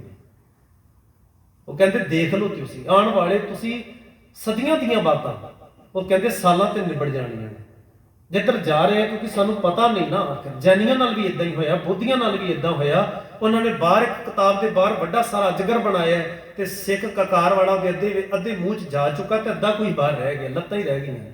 ਭਾਵ ਉਹਨਾਂ ਨੇ ਇਹ ਦੱਸਿਆ ਕਿਤਾਬ ਦੇ ਵਿੱਚ ਕਿ ਵੱਡਾ ਅਜਗਰ ਭਾਰਤੀ ਖਿੱਤੇ, ਭਾਰਤੀ ਸੰਸਕ੍ਰਿਤ ਦਾ, ਉਹ ਸਭ ਨੂੰ ਨਿਗਲ ਜਾਂਦਾ ਹੈ, ਬਹੁਤਿਆਂ ਨੂੰ ਹਜਮ ਕਰ ਚੁੱਕਾ ਹੈ, ਤੇ ਸਿੱਖਾਂ ਤੈਨੂੰ ਅੱਧਾ ਤੇ ਨਿਕਲ ਚੁੱਕਾ ਹੈ। ਤੇਰੀ ਦਿੱਖ, ਤੇਰੇ ਤਿਉਹਾਰ, ਤੇਰੇ ਕਰਮ, ਤੇਰੇ ਧਾਰਮਿਕ ਸੰਸਕਾਰ, ਤੇਰੇ ਅਦਬ ਅਕੀਦੇ, ਸਾਰੇ ਦੀ ਰੰਗਤ ਉਹਦੀ ਚੜ ਚੁੱਕੀ ਹੈ। ਤੈਨੂੰ ਤਾਂ ਪਤਾ ਨਹੀਂ ਲੱਗ ਰਿਹਾ ਇਸ ਵੇਲੇ ਮੈਂ ਕਿਹੜੀ ਰੰਗਤ ਵਿੱਚ ਜੀ ਰਿਹਾ ਹਾਂ, ਬਹੁਤ ਕੁਝ ਰੰਗ ਚੜ ਚੁੱਕਾ ਹੈ। ਆਪਣੇ ਮੁੱਢਲੇ ਅਸੂਲ ਤੇ ਸਿਧਾਂਤ ਤੇ ਆਈਡੀਓਲੋਜੀ ਤੋਂ ਨਾ ਵਾਕਿਫ ਹਾਂ ਅਸੀਂ ਇਸ ਵੇਲੇ। ਪਤਾ ਹੀ ਨਹੀਂ ਹੈਗਾ ਸੱਚ। ਉਹ ਕਿਤਾਬ ਪੜ੍ਹ ਕੇ ਦੇਖੋ। ਸੋ ਇੱਥੇ ਜਿਹੜਾ ਮਹਾਰਾਜ ਨੇ ਜੋਗ ਸ਼ਬਦ ਵਰਤਿਆ ਨਾ, ਜੋਗੀ ਲੋਕ ਜਿਨ੍ਹਾਂ ਕੋਲ ਗੁਰੂ ਬਾਬਾ ਜੀ ਗਏ, ਗੁਰੂ ਨਾਨਕ ਸੱਚੇ ਪਾਤਸ਼ਾਹ ਸਿੱਧਾਂ ਦੇ ਕੋਲ ਗਏ ਤੇ ਉਹਨਾਂ ਨੂੰ ਇੱਕੋ ਗੱਲ ਆਖੀ, ਜੋਗ ਤਾਂ ਮੈਂ ਵੀ ਕਮਾ ਰਿਹਾ ਹਾਂ, ਜੋਗੀ ਤੇ ਮੈਂ ਵੀ ਬਣਨਾ ਚਾਹੁੰਦਾ, ਪਰ ਕੁਝ ਵੱਖਰੀ ਕਿਸਮ ਦੀ ਵਾਰਤਾ ਹੈ। ਉੱਥੇ ਵਾਰਤਾਵਾਂ ਚਲੀਆਂ। ਉਸ ਵਾਰਤਾ, ਉਸ ਡਿਬੇਟ ਦੇ ਵਿੱਚੋਂ, ਕਨਵਰਸੇਸ਼ਨ ਵਿੱਚੋਂ ਇੱਕ ਬਾਣੀ ਨੇ ਜਨਮ ਲਿਆ। ਉਹਦਾ ਨਾਮ ਹੈ ਸਿੱਧ ਗੋਸ਼ਟ। ਗੋਸ਼ਟੀਆਂ ਕਰਨੀਆਂ। ਮਹਾਰਾਜ ਨੇ ਆਖਿਆ ਕਰਨੀਆਂ ਸਿੱਖੋ, ਤਲਖੀਬਾਜ਼ੀ ਛੱਡੋ। ਆਪਸ ਵਿੱਚ ਵਿਰੋਧੀ ਹੋਣਾ ਕੋਈ ਮਾੜੀ ਗੱਲ ਨਹੀਂ ਹੈਗੀ। ਤੁਸੀਂ ਵੱਖਰੀ ਵਿਚਾਰ ਨਾਲੋਂ ਕੋਈ ਵੱਖਰੀ ਵਿਚਾਰ ਵਾਲਾ ਕੋਈ ਮਾੜੀ ਗੱਲ ਨਹੀਂ ਹੈਗੀ। ਇਹ ਪੌੜੀ 'ਚ ਹੀ ਤਾਂ ਮਹਾਰਾਜ ਕਹਿ ਰਹੇ ਨੇ, ਵੱਖਰੀ ਵਿਚਾਰਧਾਰਾ ਵਾਲੇ ਧਰਤੀ ਤੇ ਜੀ ਰਹੇ ਨੇ ਤੇ ਕਾਦਰ ਦਾ ਘਰ ਹੈ, ਉਹਨੇ ਸਭ ਨੂੰ ਇਨਵਾਈਟ ਕੀਤਾ ਹੋਇਆ ਹੈ। ਪਰਮੇਸ਼ਵਰ ਨੇ ਫਨਾ ਨਹੀਂ ਕਰਤੇ ਸਾਰੇ, ਉਹਨੇ ਸਾਰਿਆਂ ਦੀ ਸੋਚ ਸੁਰਤ ਇੱਕ ਨਹੀਂ ਕਰ ਦਿੱਤੀ ਫੂਕ ਮਾਰ ਕੇ। ਉਹ ਕਹਿੰਦਾ ਜਿੱਦਾਂ ਜਿਉਣਾ ਚਾਹੁੰਦੇ, ਕੋਈ ਪੂਜਾ ਅਰਚਾ, ਕੋਈ ਯੋਗ ਤਪ ਤੇ ਕੋਈ ਕਿਸੇ ਕਿਸਮ ਦਾ ਅਭਿਆਸ ਕਰ ਰਿਹਾ ਹੈ। ਮਹਾਰਾਜ ਕਹਿੰਦੇ ਨੇ ਕੋਈ ਮਾੜੀ ਗੱਲ ਨਹੀਂ, ਵਿਰੋਧੀ ਹੋਣਾ ਕੋਈ ਮਾੜੀ ਗੱਲ ਨਹੀਂ, ਪਰ ਜੇ ਇੱਕ ਹੋਣ ਦੀ ਕੋਸ਼ਿਸ਼ ਕਰਦੇ ਹੋ ਤੇ ਡਿਬੇਟ, ਵਿਚਾਰ, ਸਾਂਝ, ਆਦਾਨ ਪ੍ਰਦਾਨ ਕਰਨਾ ਸਿੱਖੋ। ਪਹਿਲਾਂ ਗੱਲਬਾਤ, ਡਾਇਲੋਗ ਕਿਵੇਂ ਰਚੀਦੇ ਨੇ, ਸਵਾਲ ਜਵਾਬ ਕਿੱਦਾਂ ਕਰੀਦੇ ਨੇ, ਤਲਖੀ ਵਿੱਚ ਕਦੀ ਨਾ ਹੋ, ਉਲਝੋ ਨਾ ਕਦੀ। ਨਹੀਂ ਅਗਲਾ ਸਾਹਮਣੇ ਵਾਲਾ ਸਹਿਮਤ ਹੁੰਦਾ ਤੇ ਉਹਨੂੰ ਧੋਣੋਂ ਨਾ ਫੜੋ। ਜੇ ਕੋਈ ਨਹੀਂ ਸਹਿਮਤ ਹੁੰਦਾ ਤੇ ਤੁਸੀਂ ਉਹਨੂੰ ਮੁਕਾਉਣ ਦੀ ਕੋਸ਼ਿਸ਼ ਨਾ ਕਰੋ। ਜਿਵੇਂ ਇਸਲਾਮ ਧਰਮ ਨੇ ਕੀਤਾ, ਸਾਹਮਣੇ ਵਾਲਾ ਰਾਜੀ ਨਹੀਂ ਹੋਇਆ, ਉਹ ਕਹਿੰਦੇ ਦਾ ਸਿਰ ਲਾ ਦਿਓ।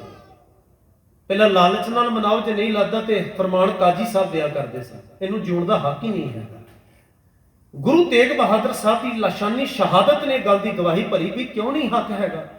ਉਹ ਚਾਰ ਜਨਊ ਗਲਾਂ 'ਚ ਪਾਈ ਫਿਰੇ, ਤੁਹਾਨੂੰ ਕੀ ਪਰੇਸ਼ਾਨੀ ਹੈ ਇਹਦੀ? ਤੁਸੀਂ ਨਮਾਜ਼ ਪੜ੍ਹੋ, ਤੁਸੀਂ ਆਪਣੀ ਸ਼ਰਅ ਦੇ ਵਿੱਚ ਜੀਓ, ਤੁਸੀਂ ਕੁਰਾਨ ਤੇ ਮੁਹੰਮਦ ਤੇ ਅਕੀਦਾ ਰੱਖੋ, ਤੁਹਾਨੂੰ ਕਿਹਨਾਂ ਨੇ ਰੋਕਿਆ? ਉਹਦੇ ਆਪਣੇ ਅਕੀਦੇ।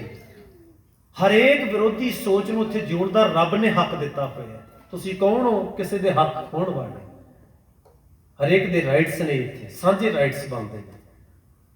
ਸੋ ਇਦਾਂ ਹੀ ਸਿੱਖ ਬੇੜੇ ਦੇ ਵਿੱਚ ਜਦੋਂ ਕੋਈ ਵਿਰੋਧਾਭਾਸ ਆਉਂਦਾ ਨਾ ਤੇ ਕੋਈ ਪ੍ਰੋਬਲਮ ਥੋੜਾ। ਆ ਦਸਮ ਗ੍ਰੰਥ ਦਾ ਮੁੱਦਾ ਜਿੰਨਾ ਲੰਮਾ ਅਸੀਂ ਖਿੱਚ ਕੇ ਲੈ ਗਏ ਆ, ਤੇ ਦੂਜੇ ਮਤਾਂ 'ਚ ਹੁੰਦਾ ਤੇ ਕਦੋਂ ਦਾ ਨਿਬੜਿਆ ਹੋਣਾ ਸੀ, ਕਿਉਂਕਿ ਅਸੀਂ ਚੁੱਪ ਕਰਕੇ ਸਿਆਣਪ ਦੇ ਨਾਲ, ਪਿਆਰ ਨਾਲ ਬਹਿ ਕੇ ਗੱਲਬਾਤ ਨਹੀਂ ਰਚ ਪਾਉਂਦੇ। ਸਾਡੀ ਪ੍ਰੋਬਲਮ ਇਹ ਹੈ, ਸਮੱਸਿਆ ਸਾਰੀ ਇਹ ਹੈ। ਆ ਸੂਰਜ ਪ੍ਰਕਾਸ਼ ਗ੍ਰੰਥ, ਗੁਰਬਿਲਾਸ ਪਾਤਸ਼ਾਹੀ 10ਵੀਂ ਗ੍ਰੰਥ, 6ਵੀਂ ਗ੍ਰੰਥ, ਕਿੰਨੇ ਗ੍ਰੰਥ ਨੇ। ਪ੍ਰੋਬਲਮ ਕੀ ਹੈ? ਸਾਡਾ ਹੀ ਸਾਹਿਤ ਹੈ ਨਾ, ਸਾਡੇ ਹੀ ਵਿਹੜੇ ਦੇ ਵਿੱਚ ਹੈ, ਅਸੀਂ ਹੀ ਨਿਬੇੜਨਾ। ਆਖਿਰ ਅਸੀਂ ਉਹਨੂੰ ਵਿਚਾਰਨਾ ਹੈ, ਅਸੀਂ ਸੰਵਾਦ ਕਰਨੇ ਨੇ, ਅਸੀਂ ਹੀ ਕਿਸੇ ਪੱਖੋਂ ਦੀ ਠੀਕ ਸੋਧ ਕਰਨੀ ਜਾਂ ਨਹੀਂ ਕਰਨੀ, ਅਸੀਂ ਪੰਥ ਨੇ ਡਿਸਾਈਡ ਕਰਨਾ। ਜੇ ਸਾਨੂੰ ਬੈਠ ਕੇ ਸੰਵਾਦ ਰਚਨੇ ਆ ਜਾਣ ਨਾ, ਪਿਆਰ ਮੁਹੱਬਤ ਤੇ ਸਲੀਕੇ ਤੇ ਸਵਾਲ ਜਵਾਬ ਕਰਨੇ ਆ ਜਾਣ, ਕਿਸੇ ਦੀ ਸੁਣਨੀ ਤੇ ਆਪਣੀ ਗੱਲ ਕਹਿਣੀ ਆ ਜਾਏ ਤੇ ਪ੍ਰੋਬਲਮ ਹੀ ਨਹੀਂ ਰਹਿਣੀ ਜ਼ਿਆਦਾ। ਜਬ ਲਗ ਦੁਨੀਆ ਰਹੀਏ ਨਾਨਕ ਕਿਜ ਸੁਣੀਏ ਕਿਜ ਕਹੀਏ। ਪਹਿਲਾਂ ਮਹਾਰਾਜ ਨੇ ਸੁਣੀਏ ਕਿਹਾ ਹੈ, ਸੁਣੋ ਦੂਜੇ ਦੀ ਗੱਲ, ਵਿਸ਼ਾਲ ਹਿਰਦਾ ਲੈ ਕੇ ਸੁਣੋ ਸਾਹਮਣੇ ਵਾਲਾ ਕਹਿਣਾ ਕੀ ਚਾਹ ਰਿਹਾ ਹੈ। ਬਈ ਆਖਰ ਹੋ ਸਕਦਾ ਹੈ ਤੇਰੇ ਤੋਂ ਗਾਂ ਦੀ ਗੱਲ ਲੈ ਕੇ ਆਇਆ ਹੋਵੇ, ਉਹਦੀ ਖੋਜ ਜ਼ਿਆਦਾ ਹੋਵੇ, ਪਰ ਜਿਹੜੀ ਤੇਰੇ ਕੋਲ ਵਿਚਾਰ ਹੈ ਤੂੰ ਪਿਆਰ ਨਾਲ ਰੱਖ, ਦਲੀਲ ਨਾਲ ਰੱਖ, ਲੌਜਿਕ ਨਾਲ ਰੱਖ, ਉਹਦੇ ਫੈਕਟ ਤੇਰੇ ਕੋਲ ਹੋਣੇ ਜ਼ਰੂਰੀ ਨੇ। ਧੱਕਾ ਨਾ ਕਰ, ਮਨਾਉਣ ਦੀ ਕੋਸ਼ਿਸ਼ ਨਾ ਕਰ, ਕਿਸੇ ਨੂੰ ਬੇਅਦਬ ਨਾ ਕਰਦਾ ਫਿਰ ਏਦਾਂ। ਸੋ ਜੋਗ ਮਤ ਵਾਲੇ, ਸਿੱਧ ਵਾਲੇ, ਮਹਾਰਾਜ ਕਹਿੰਦੇ ਨੇ ਸੰਖ ਨੇ। ਕੀ ਹੋਇਆ? ਮਹਾਰਾਜ ਕਹਿੰਦੇ ਆਓ ਭਰਾਵੋ ਬੈਠ ਕੇ ਵਿਚਾਰਾਂ ਕਰੀਏ। ਇਸ ਕਰਕੇ ਮਹਾਰਾਜ ਨੇ ਉੱਥੇ ਉਹਨਾਂ ਨੂੰ ਕਿਹਾ ਸੀ, ਜੋਗ ਨਾ ਖਿੰਥਾ, ਜੋਗ ਨਾ ਡੰਡੈ, ਜੋਗ ਨਾ ਭਸਮ ਚੜਾਈਐ, ਜੋਗ ਨਾ ਮੁੰਦੀ ਮੂੰਡ ਮੁੰਡਾਏ, ਜੋਗ ਨਾ ਸਿੰਘੀ ਵਾਈਐ, ਅੰਜਨ ਮਾਹੀ ਨਿਰੰਜਨ ਰਹੀਐ, ਜੋਗ ਜੁਗਤ ਇਮ ਪਾਈਐ। ਗੱਲੀ ਜੋਗ ਨਾ ਹੋਈ, ਏਕ ਦ੍ਰਿਸ਼ਟ ਕਰ ਸੰਸਰ ਜਾਣੈ, ਜੋਗੀ ਕਹੀਐ ਸੋਈ। ਮਹਾਰਾਜ ਕਹਿੰਦੇ ਨੇ ਮੈਂ ਜੋਗੀ ਨੂੰ ਵਾਕਈ ਜੋਗੀ ਕਹਿ ਕੇ ਸਖਤ ਕਰਾਂਗਾ ਤੇ ਆਪ ਬਣਾਂਗਾ। ਜੋਗ ਦਾ ਆਖਰੀ ਅਰਥ ਵੈਸੇ ਹੁੰਦਾ ਜੁੜਨਾ, ਜਿੱਥੋਂ ਉਹਨਾਂ ਨੇ ਅਰਥ ਲੈ ਕੇ ਭਾਵ ਲੈ ਕੇ ਆਉਂਦੇ, ਜੁੜਨਾ। ਕਾਹਦੇ ਨਾਲ ਜੁੜਨਾ? ਮਹਾਰਾਜ ਕਹਿੰਦੇ ਇਹ ਧਿਆਨ ਦਿਓ, ਤੁਸੀਂ ਜੁੜ ਗਏ ਸੋਹਾਂ ਦੇ ਨਾਲ, ਤੁਸੀਂ ਜੁੜ ਗਏ ਮੁੰਦਰਾਂ ਦੇ ਨਾਲ, ਤੁਸੀਂ ਅਖਿੰਥਾ ਖੱਪੜ ਹੱਥ ਵਿੱਚ ਕਾਸਾ ਇਹਦੇ ਨਾਲ ਜੁੜ ਗਏ ਹੋ। ਤੁਸੀਂ ਹੌਲੀ ਹੌਲੀ ਕਰਕੇ ਉਸੇ ਕਾਸੇ ਵਿੱਚ ਹੁਣ ਹੌਲੀ ਹੌਲੀ ਭੰਗ ਆ ਗਈ ਹੈ, ਨਸ਼ਾ ਵਰਤਣਾ ਸ਼ੁਰੂ ਕਰ ਦਿੱਤਾ ਹੈ। ਤੁਸੀਂ ਇੱਕ ਸ਼ਬਦ ਪੜੋਗੇ ਗੁਰੂ ਨਾਨਕ ਮਹਾਰਾਜ ਜੀ ਦਾ ਤਿਲੰਗ ਰਾਗ ਵਿੱਚ, ਉੱਥੇ ਸਾਹਿਬ ਨੇ ਆਖਿਆ ਭਉ ਤੇਰਾ ਭਾਂਗ ਖਲੜੀ ਮੇਰਾ ਚੀਤ, ਮੈਂ ਦੀਵਾਨਾ ਭਇਆ ਅਤੀਤ, ਕਰ ਕਾਸਾ ਦਰਸ਼ਨ ਕੀ ਭੂਖ, ਮੈਂ ਦਰ ਮੰਗੂ ਨੀਤਾ ਨੀਤ। ਜੇ ਭੰਗ ਵੀ ਪੀਣੀ ਹੈ ਨਾ ਤੇ ਕਿਹੜੇ ਕਿਸਮ ਦੀ ਪੀਣੀ ਹੈ ਵੇਖੋ ਤੁਸੀਂ। ਆ ਨਸ਼ਾ ਜਿਹੜਾ ਭੰਗ ਦਾ ਤੁਸੀਂ ਇਹਨਾਂ ਹੀ ਕਾਸਿਆਂ ਦੇ ਵਿੱਚ ਲੈ ਆਏ ਹੋ, ਕਿਉਂਕਿ ਸਾਰੇ ਦਾ ਸਾਰਾ ਤੁਹਾਡਾ ਧਰਮ ਪਦਾਰਥ ਤੇ ਖੜ ਗਿਆ। ਅੰਦਰੋਂ ਕੌਣ ਜੁੜਿਆ, ਕਿੱਥੇ ਜੁੜਿਆ, ਦਿਖਦੀ ਤੇ ਹੈ ਹੀ ਨਹੀਂ ਗੱਲ। ਸੋ ਮਹਾਰਾਜ ਨੇ ਆਖਿਆ ਜੋਗ ਕਮਾਉਣ ਵਾਲੇ ਵੀ ਅਣਗਿਣਤ ਕਿਸਮ ਦੇ ਨੇ, ਅਸੰਖ ਜੋਗ। ਫਿਰ ਆਖਿਆ ਮਨ ਰਹੇ ਉਦਾਸ, ਮਨ ਕਰਕੇ ਉਦਾਸ ਜੇ ਰਹਿੰਦੇ। ਆਪਾਂ ਇਹ ਸਾਧ ਸੰਗਤ ਜਿਹੜਾ ਸ਼ਬਦ ਉਦਾਸ ਵਰਤਦੇ ਆ, ਆਮ ਹੀ ਘਰਾਂ 'ਚ ਕਹਿ ਦਿੰਦੇ ਆ। ਸਾਰੇ ਘਰ 'ਚ ਰੌਣਕ ਲੱਗੀ ਹੁੰਦੀ ਹੈ, ਸਾਰੇ ਬੈਠੇ ਖਾਣ ਪੀਣ ਬਾਤਾਂ ਕਰਨ ਦੇ ਹੁੰਦੇ ਨੇ, ਇੱਕੋ ਹੀ ਜੀ ਵੱਖਰਾ ਜਾਂ 2 ਦਿਨਾਂ ਤੋਂ ਘੁੰਮ ਰਿਹਾ ਹੋਵੇ ਤੇ ਆਪਾਂ ਕਹਿੰਦੇ ਆ ਤੈਨੂੰ ਕੀ ਹੋਇਆ, ਉਦਾਸ ਕਿਉਂ ਹੈ। ਉਦਾਸ ਦਾ ਅਰਥ ਹੈ ਜਿਹੜਾ ਟੁੱਟਾ ਹੋਇਆ ਹੈ, ਜੋਗ ਦਾ ਅਰਥ ਹੈ ਜੁੜਨ ਵਾਲਾ, ਉਦਾਸ ਦਾ ਅਰਥ ਹੈ ਜਿਹੜਾ ਰੌਣਕ ਦੇ ਵਿੱਚੋਂ ਦੀ ਪਾਸੇ ਜਾ ਚੁੱਕਾ ਹੈ, ਉਦਾਸ ਹੀ ਹੋ ਗਿਆ, ਮਨ ਵਿੱਚ ਉਦਾਸੀ ਜੀ ਛਾ ਗਈ ਹੈ, ਕਿਸੇ ਪੱਖੋਂ ਨਿਰਲੇਪ ਜਾ ਹੋ ਰਿਹਾ ਹੈ। ਉਹਨੂੰ ਰੀਜ਼ਨ ਪੁੱਛਿਆ ਜਾਂਦਾ ਕਿਉਂ ਭਰਾਵਾ। ਇਸ ਕਰਕੇ ਮਹਾਰਾਜ ਜੀ ਨੇ ਉਦਾਸ ਹੋਣ ਵਾਲਿਆਂ ਨੂੰ ਵੀ ਜਾ ਜਾ ਕੇ ਗੱਲਾਂ ਪੁੱਛੀਆਂ। ਉਹ ਕਹਿੰਦੇ ਇਦਾਂ ਉਦਾਸੀ ਥੋੜਾ ਰੱਖਣੀ ਹੈ, ਇਦਾਂ ਤੇ ਤੁਸੀਂ ਅੰਦਰੋਂ ਦੀ ਡਿੱਗ ਜਾਓਗੇ, ਢਹਿੰਦੀ ਕਲਾ ਵਿੱਚ ਚਲੇ ਜਾਓਗੇ। ਇਸੇ ਵਿੱਚ ਰਹੋ। ਸਮਾਜ ਬੜਾ ਸੋਹਣਾ ਹੈ, ਬੜਾ ਖੂਬਸੂਰਤ ਹੈ, ਦ੍ਰਿਸ਼ਟੀ ਚੰਗੀ ਬਣਾਉਣ ਦੀ ਲੋੜ ਹੈ। ਜੈਸੀ ਦ੍ਰਿਸ਼ਟੀ ਤੈਸੀ ਸ੍ਰਿਸ਼ਟੀ। ਛੱਡਣਾ ਨਹੀਂ ਕੁਝ ਵੀ, ਜੇ ਛੱਡਨੇ ਨੇ ਤੇ ਗੁਨਾਹ ਛੱਡਨੇ ਨੇ, ਛੱਡਣਾ ਤੇ ਅਵਗੁਣ ਵਿਕਾਰ ਇਹ ਛੱਡਨੇ ਨੇ, ਇਹ ਰੌਣਕ ਥੋੜਾ ਛੱਡਣੀ ਹੈ। ਇੱਥੇ ਤੇ ਮਹਾਰਾਜ ਕਹਿੰਦੇ ਨੇ ਨਾਨਕ ਸਤਿਗੁਰੂ ਭੇਟੇ ਪੂਰੀ ਹੋਵੇ ਜੁਗਤ, ਹਸੰਦਿਆਂ ਖਿਲੰਦਿਆਂ ਪੈਨੰਦਿਆਂ ਖਾਵੰਦਿਆਂ ਵਿਜੇ ਹੋਵੇ ਮੁਕਤ। ਗੱਲ ਇੱਥੇ ਬਣਨੀ ਹੈ ਸਾਰੀ, ਤੁਸੀਂ ਉਪਰਾਮ ਹੋ ਚੱਲੇ ਹੋ। ਅਣਗਿਣਤ ਕਿਸਮ ਦੇ ਮਨ ਦੇ ਵਿੱਚ ਉਦਾਸੀ ਧਾਰਨ ਕਰਨ ਵਾਲੇ ਵੀ ਸਨ। ਮਹਾਰਾਜ ਜੀ ਨੇ ਅੱਗੇ ਆਖਿਆ ਅਸੰਖ ਭਗਤ ਗੁਣ ਗਿਆਨ ਵਿਚਾਰ। ਪਰ ਅਣਗਿਣਤ ਭਗਤ ਵੀ ਨੇ ਜਿਹੜੇ ਗੁਣਾਂ ਦੀ ਵਿਚਾਰ ਕਰਦੇ ਨੇ।